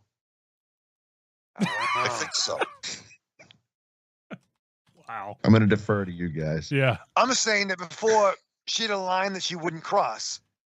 You know what I'm saying? I have no idea how you guys know and or remember this shit. Like, even if you knew it back then, how do you remember it 25 years later? It's porn. Yeah? You don't forget porn. It's a time and a place. You don't forget. Oh, Jesus Christ. We're not proud of it, Wolf. I'm not proud of it, Wolfie. Do you have like, do you put like notches on the inside of your thigh or something like that? You wish. Remind me to tell you folks off the air sometime. Yeah, I'm like the fucking Mr. Zaz of masturbation. By accident. What was that, Anthony? Remind me to tell you guys off the air about the time, about, 15 years ago, I went to Vegas to visit my buddy. Didn't realize it was during AVN season. And everywhere we went out, half the group's like, oh my God, it's so-and-so. Oh my God, it's so-and-so. I'm like, I have no idea. And I'm just around all of these entertainers. And it was... Oh, wow. Nice. I have no idea who they are. Yeah. I know who they are. I saw one and I'm like, oh, you. Yeah. No one knows who they are. Man. Place is fucking packed. but no one knows who they are. Yes, this is Jasmine St. Clair. This is Thank Tara you. Patrick. Hello. Yes, hello. Yeah, this is Jeanette Little Dove. Hello. Yes. This is Raven St. LaCroix. Yes. This Hello. is Lexington Steel. Yes, This is Lexington. Lexington Steel. Let me ask you, how did you guys gives Cox Ferratu a run for his money? how did you guys watch porn back then? With great difficulty. No, like In quiet. online? In the dark. Or did you rent it? Lonely. Oh, you mean? Oh, I thought you were talking about online. No, how did you watch it back then? Videotape. He's so serious. Look at that videotape. It's like a staring contest. He's like Videotape or DVD. DVDA. Underrated band. Yes, very much so. How about you, Raven Shadow? All right. It's not about Tapes? me, Wolfie. Tapes or video? What? Yeah, wait, what the boy mean video? Man, you know it's a What are you video. talking about? Whatever, fucking. I don't know. I'm I'm seriously that nobody noticed you. I'm seriously Light bright. fascinated. Like I don't know any of these people, and I don't care. Like, Colorful. so I'm interested in how like you guys know all about it. Dude, well, listen, I didn't know fucking Beethoven. I wouldn't fucking see him fucking play at the fucking Club Babyhead. But I know fucking Beethoven's a fucking thing. You know what I mean? Saying like, hello, lucky dog. I am Beethoven. You know, I didn't fucking. Double D just he's in the chat. He said porn at Starship Video, baby. Wolfie knows. I used to work there, and I don't know. Like, I used to work in a video store, and I used to put that stuff away. I had no idea who anyone is. You didn't know? Oh, I just thought they were really good with a fucking cosmic rod. Real quick, I worked at a video store as well, and downstairs was the adult section. Oh, And- this movie had a fucking adult section. Yeah. Yep. What do you call it? The champagne room? And I spotted my buddy's dad who wouldn't let us watch wrestling at his house because it was shit. against Christianity. And meanwhile, he's scanning the freaking skin flicks, and I'm like, so I ducked down behind the counters and waited for him to come up to check out. And I popped up, and I'm like, Mr. P, how are you? Oh man, oh, it was the best, absolute best. And I kept pretending like I couldn't scan it, like That's that one. fucking hilarious. And I had to open it up and everything. Oh yeah, but anyways, it did capture that late '90s feel for sure. Yeah. Can I get a price check on I Can't Believe It Took It Up the Ass, please? Oh man, so yeah, that I thought that they captured that especially well, and yeah, right down to like the fucking video store, right, and the stoner guy who's running the store, who did that was the director, Kyle Mooney. He played Garrett. That was the character's name. Like the fucking drug That rug. was the director. Yeah. The drug rug, the fucking dreads, the sideburns, the fucking Birkenstocks, like, yeah, literally nailed it to a fucking T. He was Drexel. It's so funny. He was the best. He was that like late '90s Jedi Master that would be outside the video store Right. that would tell you what to rent. Yeah, absolutely. So I thought that was fucking hilarious. I thought they nailed that. I love seeing the video store in there, and that scene when oh my god, what he pulled out the movie. What shit? What was it wasn't it oh my god, I can't believe. Oh, Junior. No. Yeah. I'm talking about when they were in the champagne room. There was a movie that like he looked. Oh, man, I'm forgetting the joke, but Independence Day. Yes, that's thank you. They're talking about Independence Day, and then he pulls that off the shelf. Independence Day. Independence Day. Was that an actual movie? I don't think so. No. I mean, if Edward Penis Hands is that? Yes. Well, Edward Penis Hands is an actual movie. Yes. Even I know that one. But Independence Day, no, because the very idea that there would be a movie where something is inside the penis, I don't think I would want to watch it. I don't think I would want to watch it. Says the guy who's seen every fucking thing. It's like it's just like Inner Space, MZ. Yeah, with Martin Short. Yeah, with Martin Short. Or no, it's probably got stars Martin Long or something, right? Yeah. It's fucking Dick Pendleton to the rescue. Count Orcock, starring Count Orcock. It's not. So yeah, I think that they nailed the stereotypes like really well, and even like the sort of like down on their luck nerds who just want to fucking party, you know, and they finally get the fucking nerve to get up and go to a party. And I love when The invite. Yeah, I love when he breaks open the fucking liquor cabinet and starts downing liquor, and then but it's his friend that seems to be more. Danny. What's his name again? Danny. Yeah, he seems to be like. I thought he was the best character in the whole movie. Yeah, he was funny. Yeah, honest with you, I thought he was great. Just the way he handled himself, the way, I mean, he didn't have much of a character arc. It's more Eli that has that character arc. But Danny, I thought, was played out really, really well. He had, there's an innocence about him, but there's also a rebellious side to him that kind of ekes out just a little bit more as the film continues very early on, because you could tell that he's trying to break out of his shell, and he knows that Eli is the guy that's kind of holding them back, even though they've been best buds since 7th grade, I think they said. Mm-hmm. So, or 2nd grade, whatever it would be. Even to the point where he's accusing Eli of hitting on his mom. Yeah. But I thought the guy who played Danny was great in this. And during the post-credit sequence or during the credit sequence, it was just really, really well done. Although I really do have a hard time dealing with the idea that the big geek that everyone makes fun of, Eli, I'm talking about, is best friends with the most popular girl in school. Well, he's not best friends with her. They're friends. They get along. They know because they work other, on the website. They work on the school website, or was it because he was the equipment manager? I forget. Like, it was one of those two things. They were both like the equipment managers of the school. Yeah, but yeah. They worked together on like the paper. That's what it was. That yeah, was like the point of entry. You know what I mean? So yeah, they weren't like he lusted after her. But that's why when they interacted, all her friends were like, "Why are you fucking talking to her?" Like yeah. So I'm sure she downplayed that interaction, because of high school archetypes. Yeah, but she doesn't play it down to the point where she ends up hurting his feelings. What? She doesn't play it down to the point where she hurts his feelings, like to the point where she completely ignores him.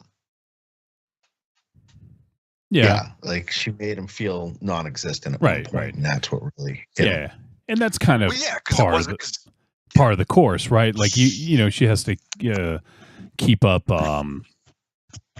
appearances, so to speak. Yeah. So, I mean, on one hand, he was punching out of his weight class from a social perspective. Right. And the kid that played Danny, MZ won't know this, but more astute viewers or listeners will. He played Deadpool in Deadpool 2. He was the kid that had the powers. Mm-hmm. Yeah. He was like the main bad guy in that. Yeah. That's funny. The kid with the powers. Wasn't he in something else we did too? He's a Kiwi. Kiwi. The kid who was with all the corn kids, he was in Stranger Things. The kid, Lopez. Yeah. Mary mentioned that. Yeah. Oh, yeah. Okay, that's where I recognized him from. He hung out with he was the pizza guy, right? From Yeah, okay. That's where he looks familiar. Okay. Yeah, I guess I hadn't seen anything with the actor who played Danny, Julian Dennison. He was in Godzilla vs. Kong, And yeah, Deadpool 2. So yeah, I mean, gotten some pretty good. He's from New Zealand, right? I heard an Yeah, accent. he's a Kiwi. He's a Kiwi. He made a point. Yeah. He said he's a Kiwi. He is. Yeah, Yeah, he is. He's from he? New Zealand. Yep. Okay. All right. Yeah. Well, I thought his character was really, really well. I mean, he kind of put his It was a man under the fun bus a character. little bit. He kind of was a dick a little bit when he was being outgoing. Yeah. So- I mean, Well, you mean when he was blending in with the rest of the crowd? No, when he put his boy under a fucking bus. yeah, we told him the Be piss, fucking very- the piss story. Yeah. You know what? That is very reminiscent though of that. Like if you get a taste of, popularity, yeah, Popularity. like you will sort of throw someone under the bus, even if it's your best friend, just to get a laugh, and then because you think it's okay, right? And then you tell them sorry later, and everything's fine, or at least you hope so. But yeah, But this movie had the best ADR, where it was like, "Who are you? That's fucking piss mouth." People would like, you love ADR. yeah, except I'm in the industry. Yeah, except you don't know what it is. Advanced fucking dick recital. Fuck. Jesus Christ. But anyway, I mean, all right. So everyone's at the party. Everyone's having a good time except Eli. He's kind of like the recluse, the wallflower, and then you got to deal with these, for lack of a better term, bullies, who. You're talking about the metal kids or the jocks? The metal kids. Yeah. The one with the long hair and the one with the short hair with the camera, who we get to know a little bit more about. I guess they played out okay, as far as what their characters were supposed to be about. They're the bullies. The guy's like the guy. Jesus, the guy's like.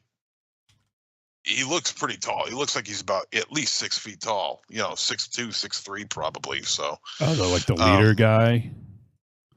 Huh? You talking about the leader of the metal kids? Yeah. That one? Yeah. So because he's got that height advantage, he's got he's and a bully. Of course, all the kids fear him. Even the members of his own gang, kind of worry about him. But then the party, it keeps going on and on, and then 12 o'clock hits, and then shit begins to go down in a way that I was not expecting. This is, this is where the film really took a turn for me for the worse.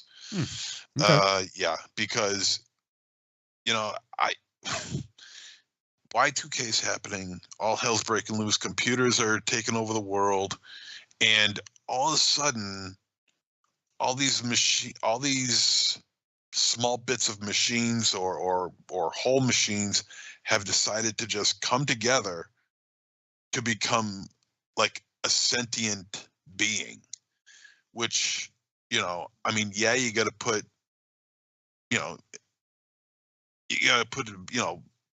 realistic ideas on the back burner for a film like this, but that's just bullshit.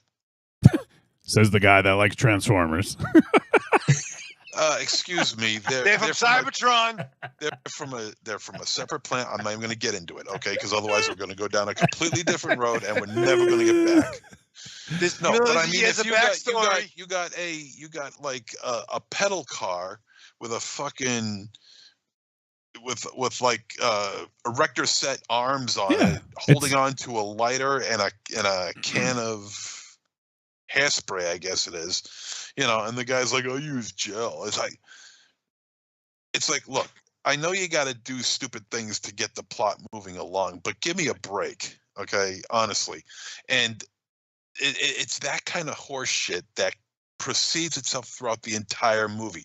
All of a sudden, these have become beings, with computer faces and prong arms but there's nothing here to show how these things are being created. What? And What? You want a fucking origin story of the fucking hive mind technology? No, I'm what not the looking, fuck? No, fuck you. No, fuck you, dude. No, fuck you, dude. I'm looking. No, fuck you. I am looking. If these creatures are being created, I want to see how they're being created. We're supposed to believe that they're just created for the sake of the movie, and just for the sake of just passing along a story. I want to see these things being created. Why don't we get to see these things being created? Because that's fucking boring. It's unnecessary. It's unnecessary. It's technology that is just fucking combining. It's becoming sentient, and when it becomes sentient, it knows in order to fight humans and to achieve what they need to do, it needs to be more than just a fucking tape recorder or a fucking car. Like it needs to build something that can actually move and operate and lift things and do stuff.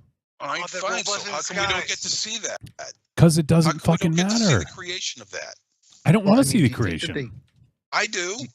Do you think they looked at the year of Y2K as the great unknown because nothing happened? It kind of was, ambiguous in what it was. It was this big threat of we don't know. So do you think the director looked at it like there really wasn't anything to it? So we can literally mold a pile of shit into something here as the possible enemy. That would make sense. That would make sense. I would buy into that, but damn it, I want to see these things being made. Well, you can write up a treatment. You can do the origin story. All right, so you got to be a dick about it because it doesn't go along with this. I don't see what's wrong with just asking for at least just seeing one of these things being created, because then that could anchor the rest as to saying, okay, well, maybe the rest are being built that way too. Just one. I just want to see one of these things being created. They're not being built. It's basically what's the word I'm looking for? Assimilating. That's it. Yeah, exactly. It finds something else, and because it's intelligent and smart, it knows what it does and what it can do if it does assimilate that. Like, for instance, when that girl had the camera, it knew, camera, yes, we can see through this, or we can project imagery or whatever. Like it knows. And the fucking Tamagotchi screen, it knew it could have a little video screen to create the eye.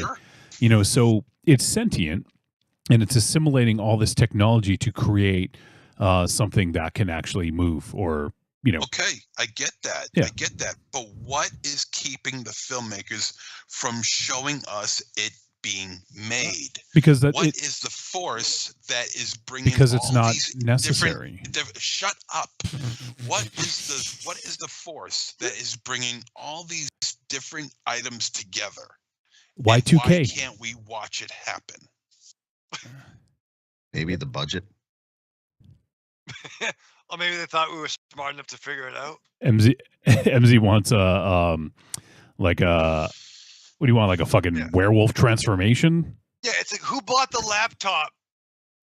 Well, I mean, we saw it in Terminator. We could see all that stuff. Why shouldn't they add it into this?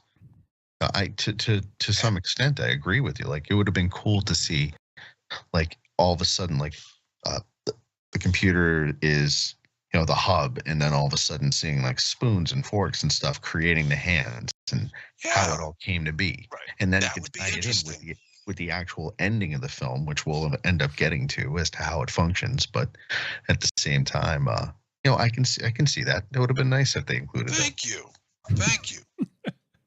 Thank you. See, Anthony agrees with me. You cunts. Wow. So that's why I agreed with you. I just didn't want to get called one. I would be okay seeing that. I will say I would be okay with it, but I don't think it's necessary. I'm not saying that you saying that is necessary for you is wrong. I shouldn't say that, but it's just sort of a given. We know what's going on. It's technology that's becoming sentient, and in order to be a threat, it needs to find a way to round up all the humans. That's kind of what it was doing. But I didn't know what was going on because I didn't realize it was going that direction. Now, to give you an idea as to what I it went hard into that with no explanation. Now, what I think is the area that I thought it would go into, and it's seen into the trailer, so there's really no spoiler here, is the scene where the two planes collide in midair. Yeah. That's what I was expecting, and it was a cool scene too. By the way, yeah. That's the scene I was looking for. So that's that's more of a with real, a little bit more seriousness, right? But with a comedic flair added to it, which is fine. This it just came across as goofy and immature. So I can, in a way, I can agree. Going in, I thought this movie was going to be technology run amok, Maximum Overdrive style, right? Like in that, technology just revolts against humans. Like we have the fucking truck. There's like, I remember that soda machine scene, Right. Yeah. But there was a comet, right? The comet flew by. It was around the Halley's Comet era. Right, This is right. The callback. So it didn't, it became sentient, but it didn't form, it didn't take shape and form. It really was just revolting. In this, there was the idea was to basically, once again, I guess use the word assimilate the humans into their hive mind, of technology, and to install these, chips to turn them into, pseudo machines as well. We haven't even talked about the parents yet. Oh shit! Oh yeah, yeah, Alicia Silverstone and Tim Heidecker. Yeah, that was fucking. I was like, holy shit, is that Tim Heidecker? Like at first I had to do like a triple take. I was like, yep, that's definitely him. I thought that was I thought that was great. They got that perfect. And Alicia Silverstone, I had a harder time being like, oh, I know that's Tim. Like I spotted Tim a minute, and I looked over and Alicia Silverstone, and I'm like, is that? And, oh my God. Like talk about great casting for it too. Yeah. She's doing a lot more horror lately. Yeah, it's funny because we actually, Anthony, we just did a film with her last month, Crazy House. Crazy House. Yeah, with really? Nick Frost. She's in the movie. She's Nick Frost's wife. And that's Norwegian flick. Yeah, it's a pretty zany flick. But yeah, like I think it's cool. I mean, it was definitely cool seeing her in this, and especially because she was like a darling of the '90s, right? Mm-hmm. Yeah. So it made sense that she was in this. Oh shit! What was that movie? The huge movie, Clueless. Yeah, of course.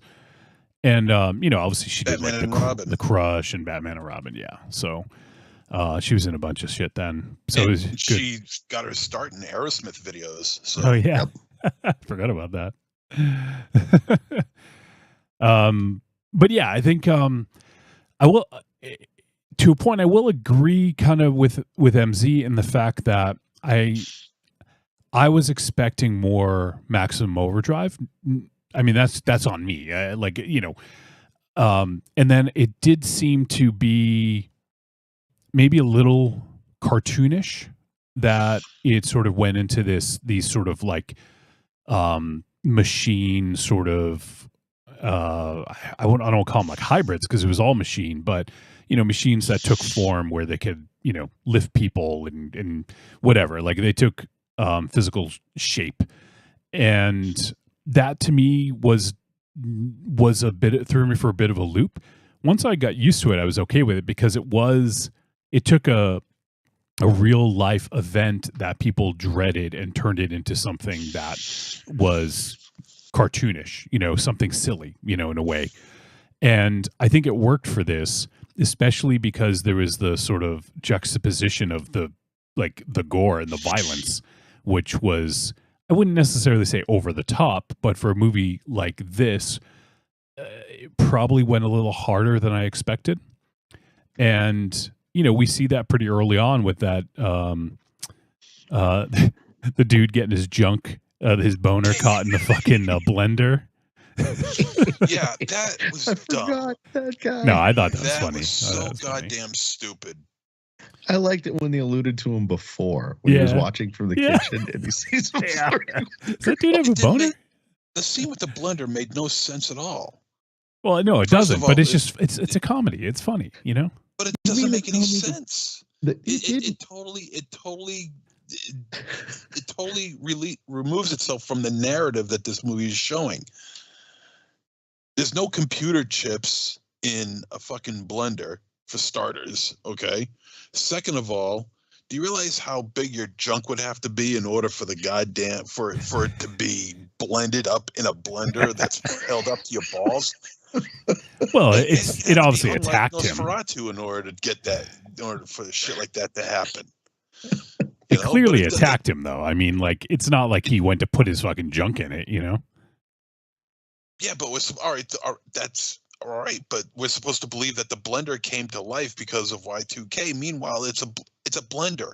It has no computer chips. It is not hooked to the internet. It has no. It has none of those functions. So how could it possibly operate under Y2K rules? There's no rules to sense. There's no rules to Y2K. That's sort of the fucking the crux of it all. There's no rules. Nothing happens, so they're writing their own rules and they're making a comedy, a horror comedy. Fine, it still doesn't make any sense. All right. I think I hear it. Like, you want to have a chip in you, but just because your technology, just because you have you plug it in with a cord, doesn't mean it should be the same as a. Yeah, no, I get what he's saying. I hear that. I totally get what he's saying, but you know, once again, it's just a silly movie. It doesn't need to make complete sense.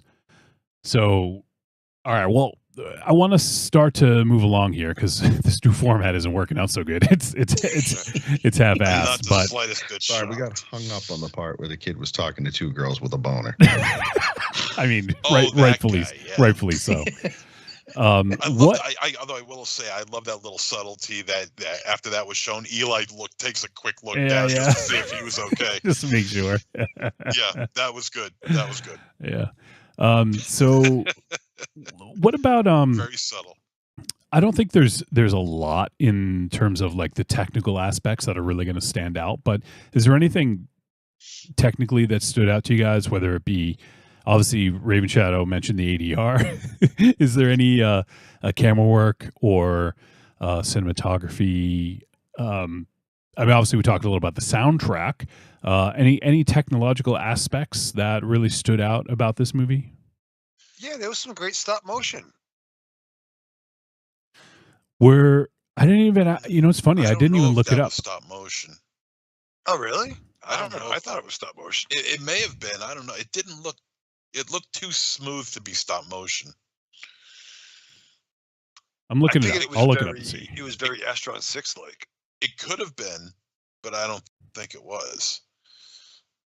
It looked a little bit too smooth. I think that was CGI because there's a lot of the distance shots of these sentient beings walking around, and I don't know. It looked a little bit too smooth for me. Yeah, it didn't look stop motion. Yeah, props. But if it's CGI, then it's par for the course. I felt that the editing was a little jostled here. Like it really didn't know what it wanted to. Like the editor didn't really know what he wanted to leave in and what he didn't. It felt very kind of all over the place. I think the editing here was a little bit rough around the edges. Not a terrible job, but when things start moving and start getting into action, it just seems like there's scenes that are being cut a little bit too quick, and a little bit too quick for my taste. I want to see a little bit more, and we got too much jagged editing going on here. Primarily during the middle portion of the film where things are starting to pick up steam and after they leave the what the hell's the name of the place called? That place called where the director's character. What was the name of that place that he called it? Oh, his compound? Yeah. Yeah. He had a name for it. Yeah. I forget. It began with C. Yeah, I forget. Yeah, and that's another thing. That scene, you know, I mean, if they're hiding out at that its compound, I guess you could call it that. If they're hiding out there, you think the people that just got in there, who are dealing with the shit that's going on out in that world, you think they would be a little bit more vocal, a little bit more emotional about what's going on there. They did zilch to inform anybody in there that shit's going down. 100%. Like there was a couple events going on that night. There were at the video store. The guy told them about the party that they were doing, which seemed like it was a party of the old people, right? Like, and by old people I mean that you're 20-somethings, as our characters were their teenagers, and they were like, "Oh yeah, there's no technology, but it could be a safe haven." But right, if the world's falling to shit, listen, as probably the most resident drug knowledgeable person on the show, you're still going to be aware. You're not going to fucking just keep smoking when the world's falling apart. You don't want to get high. Yeah, but that's just it. They could smoke all they want. It's the people who were taking refuge in that place are the kids that we've been dealing with since the beginning of this film, and they say nothing to them. Nothing. The only time that they ever figure out something's going on is when they see a little something going on outside. And then they grab it and bring it in, and they're like, okay, now we got a problem here. It's like kind of acknowledge that there's like World War III with sentient machinery going on outside, and you might have get a jump start as to try and solve the problem. But they didn't do that. The characters are completely uneven in this situation. Piss me off. I can agree with you on the editing. I do feel like the highlight of this film was like the first third, the first act, I think was their highlight. And when they ended up going into, when they started descending into this sci-fi apocalyptic storyline, I think that's where it started to fail a little. Yeah. It should. Oh, go ahead. Sorry. I was just going to say, I tend to agree a little bit. I think that the first, third of this, the first act, was the strongest, and that was because we're getting to know the characters and we're seeing, like all the 90s references and all that. I will say when we later meet Fred Durst, I thought it was actually pretty fucking hilarious at first. I agree. But I feel like it wore out its welcome a little bit. Especially during this. They leaned into it, which, you know what, if you're a big Fred Durst fan, great. You probably loved it. I didn't really care for Limp Bizkit. I like Wes Borland. I like his solo projects, or his side projects, I should say, outside of Limp Bizkit. So it was actually awesome to see him in it for a brief few moments.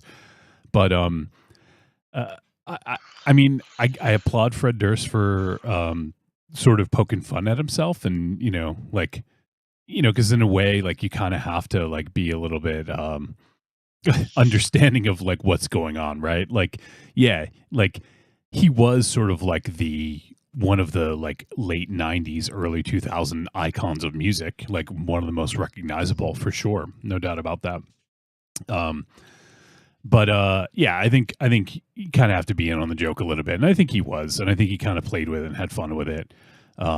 Ultimately, I think it was maybe a little bit overplayed, especially when he started singing "Faith," even though it was actually pretty funny at times. But I feel like it went a little bit too overboard. You know what just occurred to me? I feel like you guys just bring me on to watch movies with Fred Durst in it, because the last time I was on this show, I watched the TV Glow.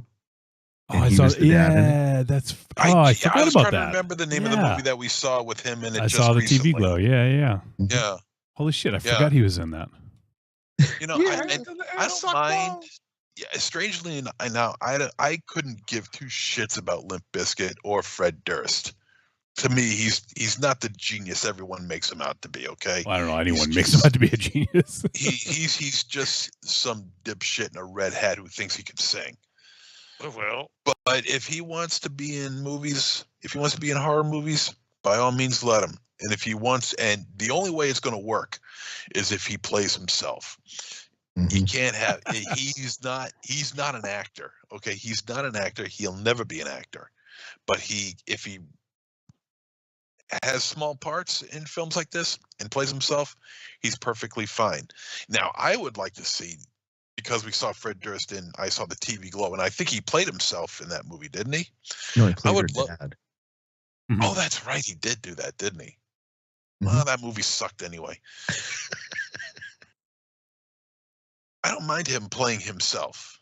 You know, I mean, like you said, yeah, laugh at himself, have a little fun with his fame, you know, and that's fine. And I guess he looks pretty good. I mean, I guess he still looks relatively the same.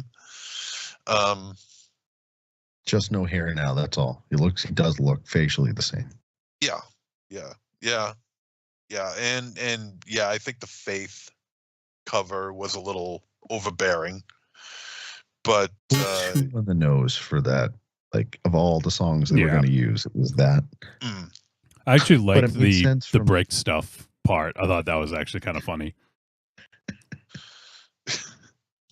And it made sense with no electric guitar. They had to use an acoustic, so I think that's why Faith played a little more into it. Yeah. True. Yeah, that's fair. Well, Faith sounds better with the acoustic, yeah.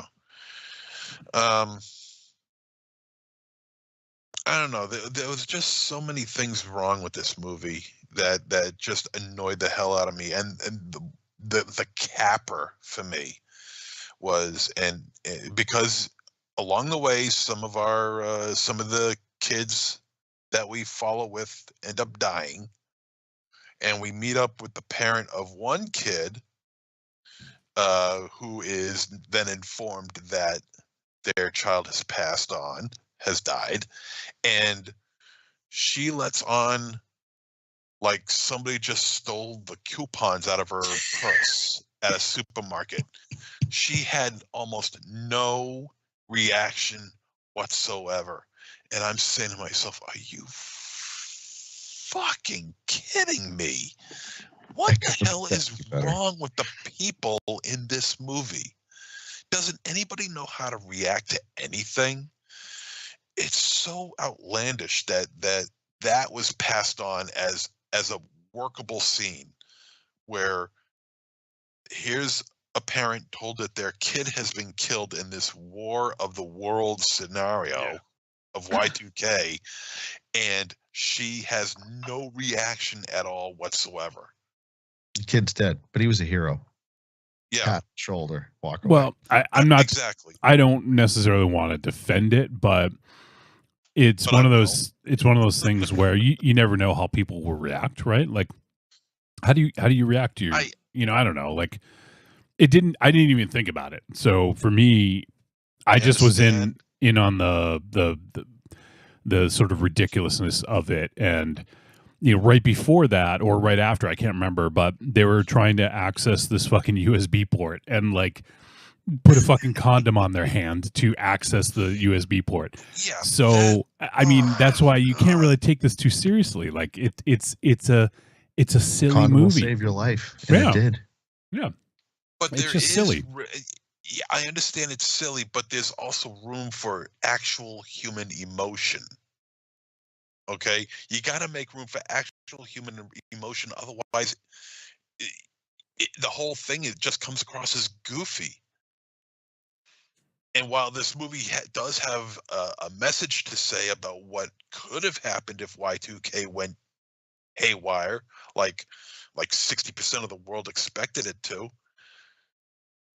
but all they end up doing is just making fools of themselves. It just comes across as goofy, lazy, and idiotic. Tell us how you really feel.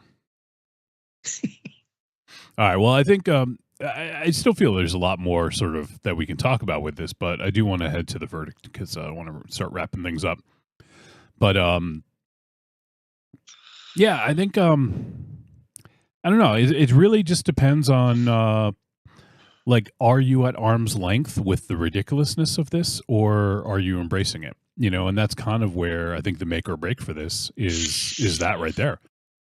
You know, if you are sort of in on the joke, so to speak, then I think you can accept a lot more. But if you're not, and it's not working for you, then yeah, a lot of this stuff's going to stand out and be like, what the fuck? You know, I did like a lot of the character interactions. I liked, obviously, you guys talked about Danny and Eli. You know, they had a good friendship. I kind of like that dynamic. And but I actually really liked, I think one of my favorite things was CJ and Ash, the metal, you know, the new metal girl and the hip hop guy, the rap kid, with the fisherman's hat, yeah. I thought that like that budding friendship was actually kind of like adorable, like how they, you know. And the funniest part to me was that the dude CJ with the bucket hat, or fisherman's hat or whatever, he was so like anti-establishment, like out of the mainstream. And Fred Durst is the one that's fucking giving him props on his flow. He's like, damn, man, like, damn, I fucking hate this dude, but he's fucking giving me props. There was just something fucking hilarious about that to me. And, you know, and like right up till the end, like with the way the dude fucking, you know, bit it. And then Fred Durst is like, he say Fred Durst, and like he's like, oh man, you know, like he's being all nice to him. It just, that, I don't know, that to me was just really funny. I thought that was very ironic how they did that.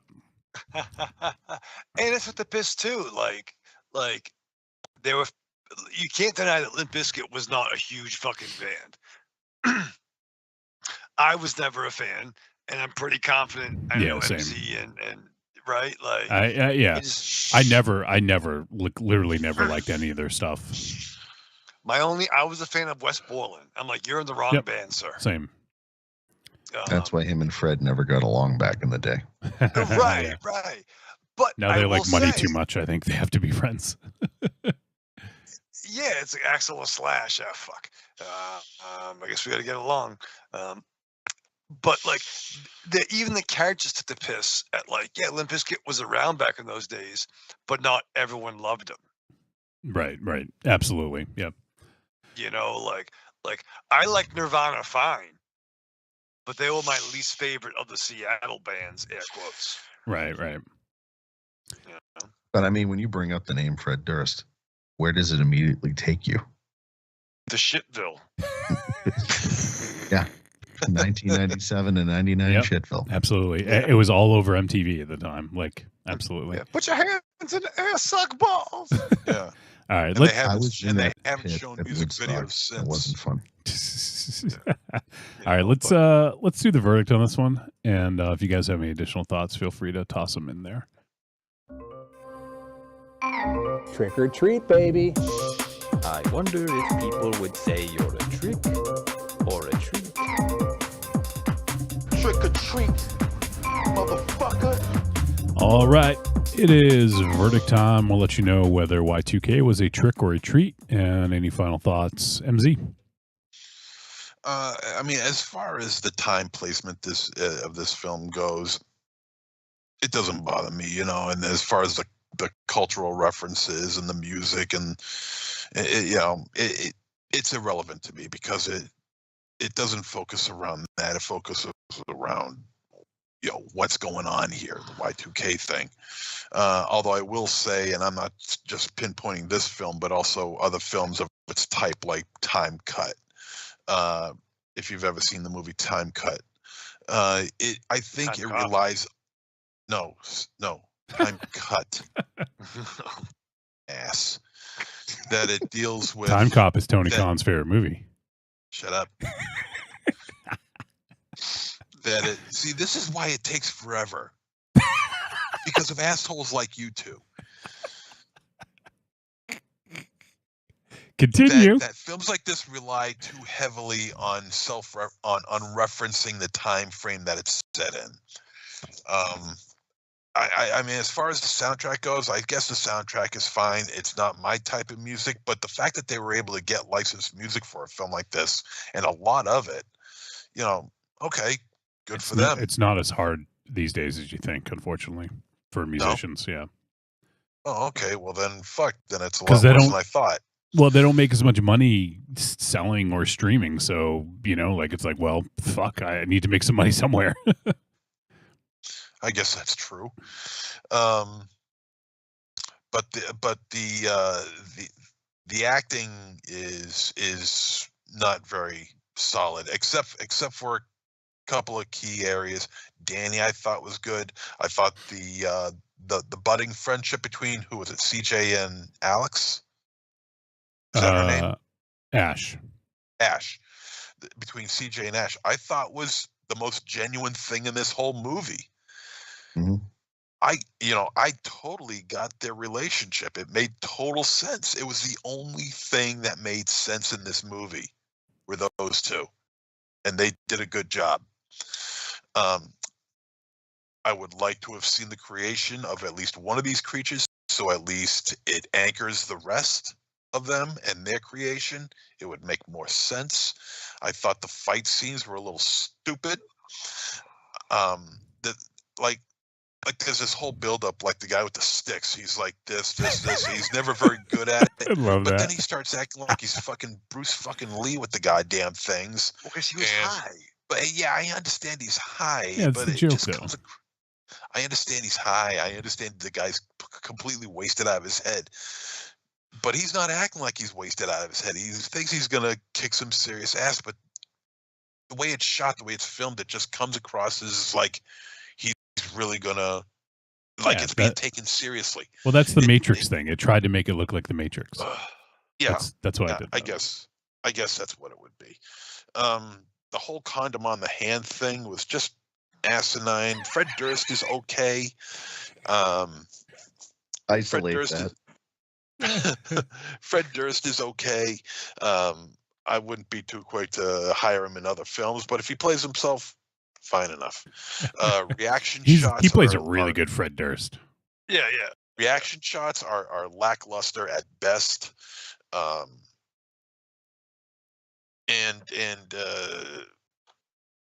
don't know. It just. Oh, damn! I almost forgot. The most senseless, useless, if you want to call it a kill, ever probably in the history of film. The most senseless death ever in the history of film. I couldn't believe what I saw. It involves. Well, I don't even want to say who it is, but say it. It involves the skateboard scene. That was the best fucking scene. That was the best. I'm so glad you brought that up. That was fucking hilarious. That was stupid. It was fucking hilarious. I love that. Now, see, It's one of those days. Now, see, I just might be out of the loop and being a little older than the rest of you guys and not find something to be. You don't think it was funny they tried to do a trick with a skateboard and he fucking died? It's dumb. It is fucking hilarious. It's one of those days. Holy shit. I didn't find it funny one bit. Oh my god, me and Tanya fucking lost it. We had to pause it. It was a waste. I was buckled over trying not to wake my kid up when that did happen. It was a total waste. It was so stupid. I mean, like you guys were saying before, I want to wrap this up quick. The first third of the film isn't too bad, and the credit sequence where we get to see Danny again, I love that. That was great. But there's just so many negatives against this film. Yeah. I just didn't care for this. That movie at all. Danny This music is video. Sorry, I talked over you. Go ahead and say it again, MZ. It's a trick for me. Okay. The music video with Danny in the credits was fucking hilarious. That was good. That was good. All right, Raven Shadow. Yeah, I mean, I'm with you, MZ. Like, I not to play armchair director. I kind of wish they, use the Y2K and did a subtle work, whether it be a comet, some other reason why, machines ran amok. But with that said, this is essentially a kids getting fucked up by technology haunted house movie. I'm not saying we get to see the origins of the Dell computer turning evil, but with that said, I hear you. And having been there, Y2K was not a thing. Whether it was, regardless, that didn't happen. But for shit to run amok and kids getting killed, it was a fine enough premise for me. I think I'm not a Fred Durst fan. I do give them props for even taking some hits. They were even like, "Oh, you look like shit." Like they, Yeah. they played into it, and even when he's like, "Where my biscuit heads?" They're like, "Fuck you!" Like fucking like they weren't completely over. You know what I mean? Even in a post-apocalyptic early future, people still seem to hate Limp Bizkit, regardless of the fans that were in the cast. But whatever, man. Fred Durst is fine. He's not. I mean, I don't wish him ill. You know what I mean? He's okay. I get. Shit. I don't wish him ill. I'm just not a fan. All right, what's your fucking verdict? Tepid treat. This isn't about Fred Durst and what you It's think not about him. about Fred Durst. Tepid treat. I like treat. the fucking connections, whatever the fuck. All right. Tepid treat. Anthony? So I think we're all in agreement that they nailed the buddy coming of age flick at the beginning. The first act I thought was fantastic. I do really think that they excelled in how they created the friendships quickly. That's one of the areas I'm like instantly. I thought that was it Danny and Liam. Like I didn't question out of the gates. I instantly cared for those two characters for their friendship. Right. So I think they did great with that as well at the end with Ash and CJ. I think they nailed that. You're right. I'm gonna agree with MZ. I feel like at points this didn't know what it wanted to be at points towards the end, but I did think that they had enough pop culture references and the addition of Fred Durst to kind of keep it together without it falling off completely off the rails. I do feel if you're familiar with Mooney's work going back, I don't know, 20 years ago when he used to do those ridiculous interviews, and I thought he was hysterical with that. That like he's an odd guy, and that's why it made sense that Tim was in this movie too. Yeah. Because when they were doing the whole gymnasium scene where the parents are getting put through the machine. Yeah. Like the lighting on that, the framing on that, right when Tim came through that machine, I felt like I was watching Tim and Eric's Awesome Show. Mm-hmm. It came across that way to me. Oh yeah, I thought the same thing. Yeah, exactly. Yeah. Yeah, like the uplighting on Tim that they always do. Yeah, I think they nailed that. But I'm going to agree with Raven Shadow, a very tepid trick for the simple fact that if this is for the general masses that want to see a quick look back on AOL chat rooms and Fred Durst, this is the 90s buddy coming of age movie with sprinkling in some really not too well thought out sci-fi elements and horror elements. I'll give it a tepid treat. I think there was some redeeming stuff. I don't think it was completely cohesive, but to each his or her own. All right. For me, try to make this brief. And I'm just going to say it's a treat because for me, at the end of this movie, I had fun with it. Like I legit had fun with this movie. It's not a movie that's going to challenge you to think. I think the only part, like I was going to do a monocle moment for this, but maybe we'll hold off for next week. But my monocle moment was going to be when they started going through that like conveyor belt in the school. And it was almost like a light bulb went off of like kind of like an analogy for how we are now connected to our devices and how we are all part of this one fucking machine. You know, everyone's got one, whether it's embedded in their head or in their hand. So I thought it was kind of a poignant little thing, and you know, it didn't put it in your face, but I feel like that was sort of like one of the kind of hidden messages going on here, like not right there in your face, but kind of behind the scenes, how reliant upon technology we are, and how if all of a sudden it turns on us or we lose it, or you know, power goes out or whatever the fuck, you know, I don't know, like then we're all fucked in a way. Like not many people can survive. Like literally our brains have been altered due to social media and the way we're connected to devices now. Without them, life is completely fucking different. People will go crazy. Like, do you think people are going to go back and fucking read books? Most people no. What are you going to fucking do? You know, they don't teach cursive writing anymore. I know. Like, going to be like, how are people going to read those things? Yeah, no shit. Fucking Dewey Decimal System. What the fuck? Going to be like Henry Bemis and like try to stack up all your books, and instead of breaking your glasses, you're going to realize you don't fucking like reading, or you forget how to read. So I thought like there was Bemis and Butthead. Jesus. I thought there was a sort of a slight poignant message behind it. It was very much underneath the surface and not in your face, which I appreciated. But yeah, overall, like I just had fun with this, and I actually went and looked up some reviews afterwards, and I was surprised how divisive this film is.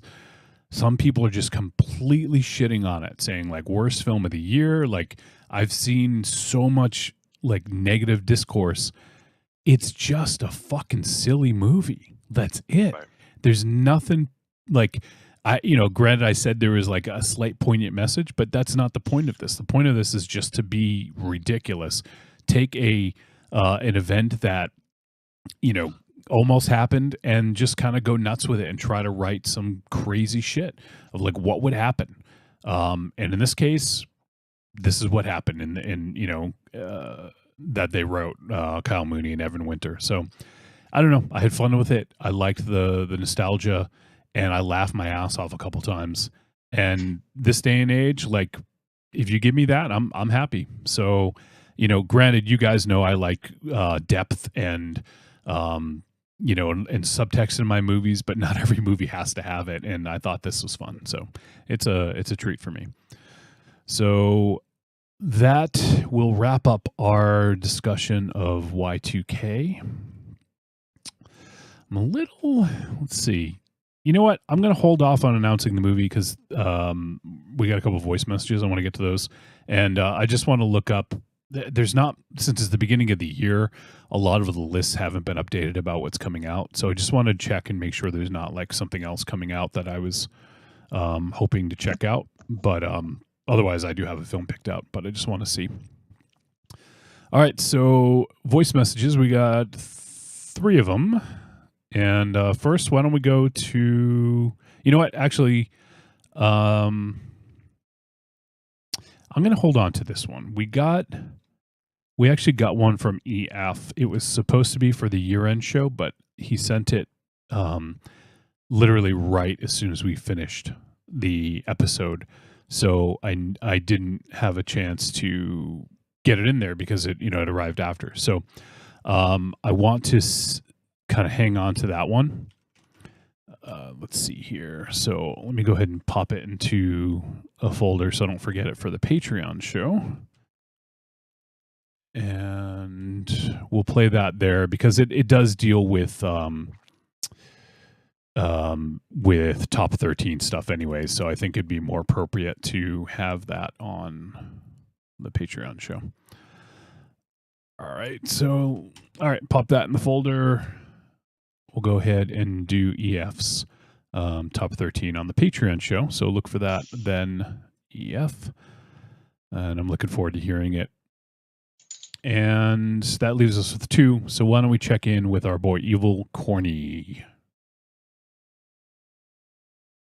Hey guys, Happy New Year. Happy New I'm going to Year. give this week's film, Y2K, a treat.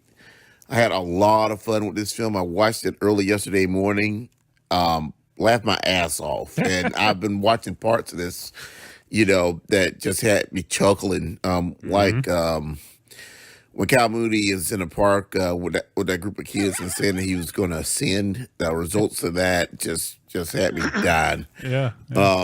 But I like the design of the robots in this. Kind of puts me in the mind of the film Virus back in the day.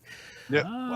But I everything about this movie was cool and fun, and it kind of puts me in the mind of like how the turn of 21st century we had a bunch of teen movies like American Pie and all that, and Superbad and all that. And it just changes. It starts off in that direction, and it just changes into a bit of a horror comedy. But like I said, I'm giving this film a treat. I hope everybody's good. Evil Corny out. All right, Corny. As always, great to hear from you. And Corny dug it, and it worked for him. So there you go. Nice, Corny. Glad you dug it. I too laughed my ass off a couple times in this, so I'm glad that worked for you. Raven Shadow, brother rating. Out of 10. I knew it. All right. One more. Let's hear from our boy, Arkham Josh. Hey, Trick or Treat Radio guys. It's Arkham Josh here. It's a new year, so I figured I got to make time to start calling in again. Looks like, I feel like I missed a few weeks, but, I missed like a month and a half or 2 months or something. So it's probably even too many movies to do the catch-up on. But first off, I hope you all had a good holiday season. Hope you all had a good New Year's. I know none of us are really looking forward to the, what's going on in the next year. But you don't have to say, yeah. I don't know. Hopefully we all endure, right? So, but besides that, I figured I'd call in with my thoughts on Y2K, and I've been looking forward to checking this out. Obviously, I'm of an age where it's a time period that I remember well, so it was definitely had a lot of nostalgia involved in it. So I'm gonna say it is a treat and a recommend. I had a lot of fun watching it. I'm not sure if I would go back to it, but it was definitely a lot of fun and worth a watch. It's a lot of, funny references and, good in-jokes and things like that. So, I don't know. Interested to hear what you guys thought. Like I said, there's probably way too many things for me to do a catch-up on. I have watched probably most of what you guys have covered so far. So if there's anything from the past couple of months that you guys specifically wanted my opinion on, let me know, and I will add it in on the next message. All right. Hope you guys are doing good, and talk to you soon. Bye. All right, Josh. As always, great to hear from you. Raven Shadow, brother rating. Oh, out of 10. I'm surprised. It's an interesting question. I don't remember the last time we heard from Josh. I could find out real quick. But oh, did he talk about this? I think he did talk about the substance.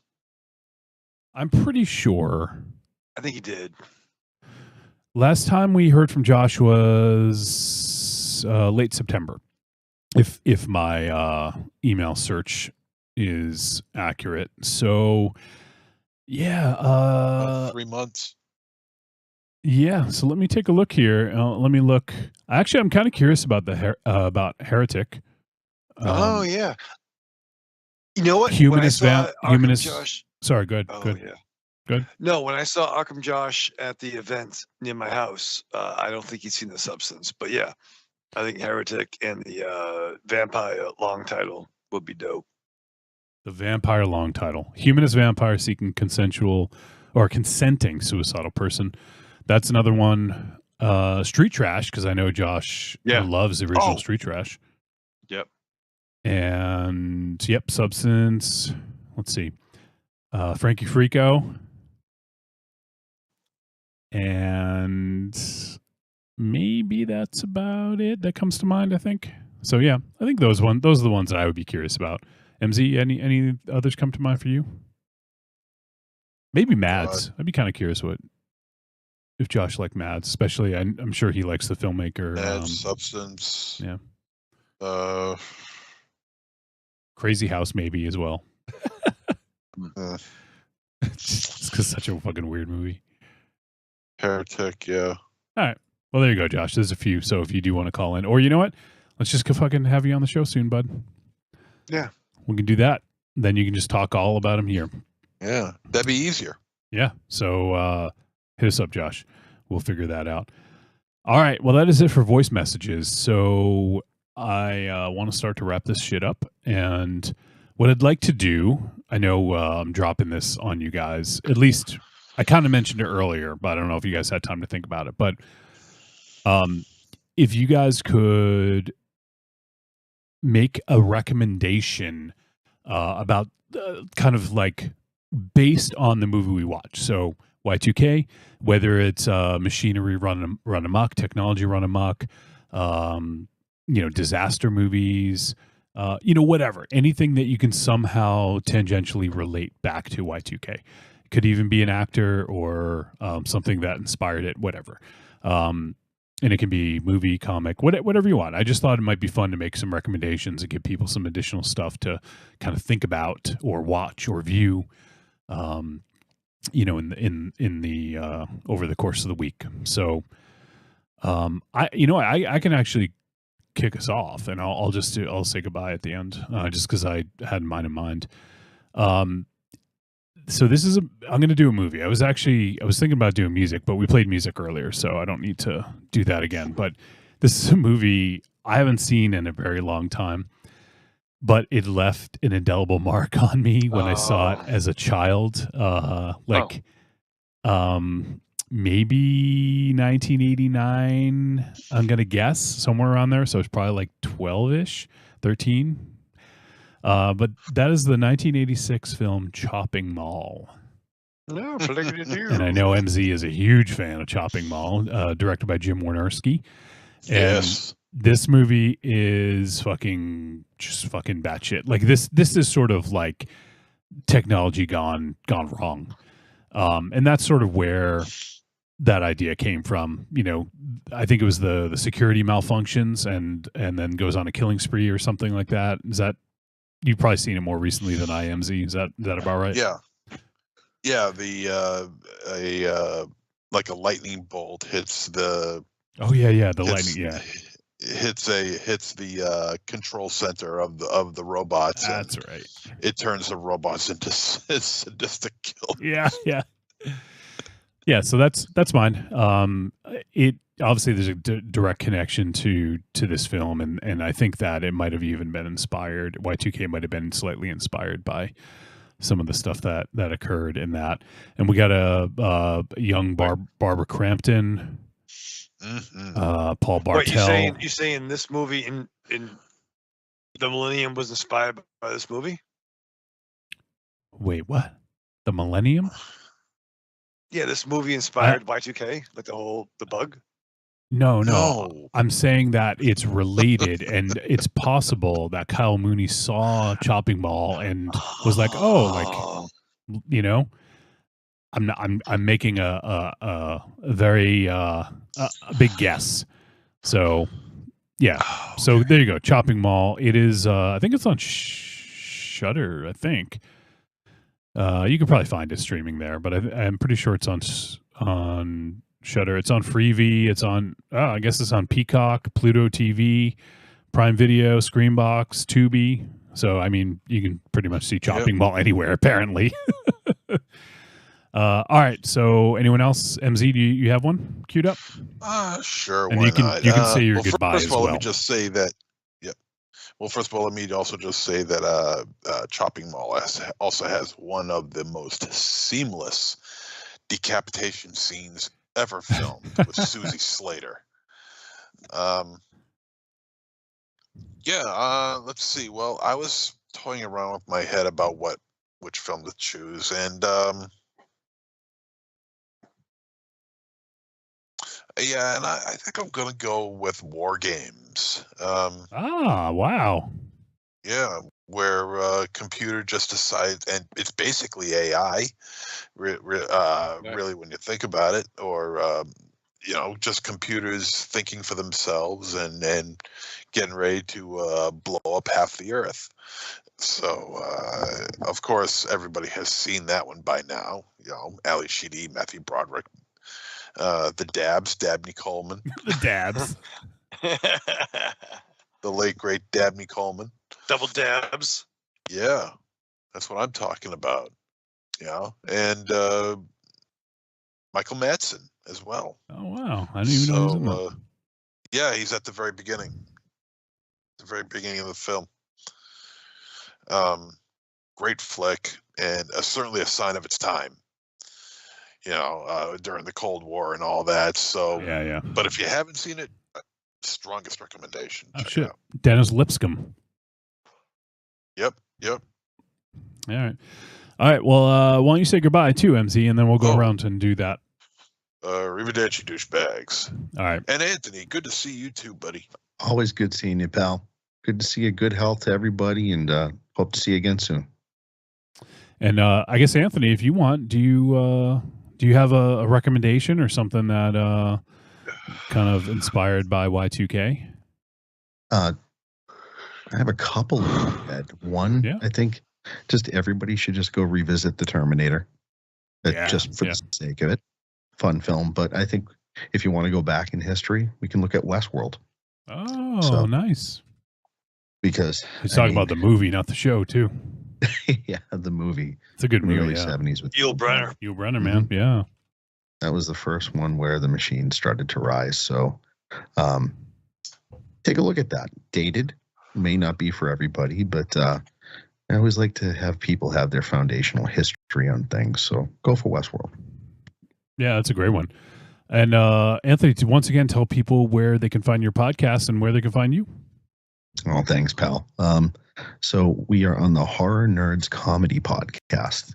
You can find us on Spotify, on Amazon Music, and Apple Podcasts.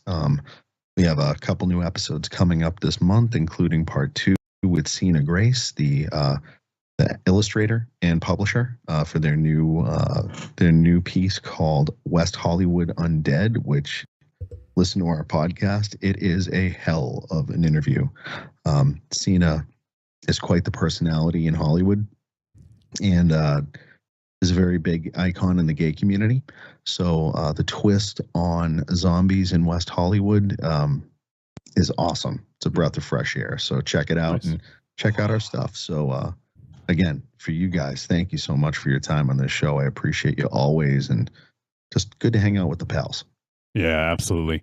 And I figured when I saw this movie, I saw this movie coming up. I'm like, you know what? Like, I know someone who would fucking love to like go down memory lane and relive some of the late 90s. So I was like, all right, we got to have Anthony on for this one. It's either me or John Campapiano. Like, we're the nostalgia guys. Yeah, exactly.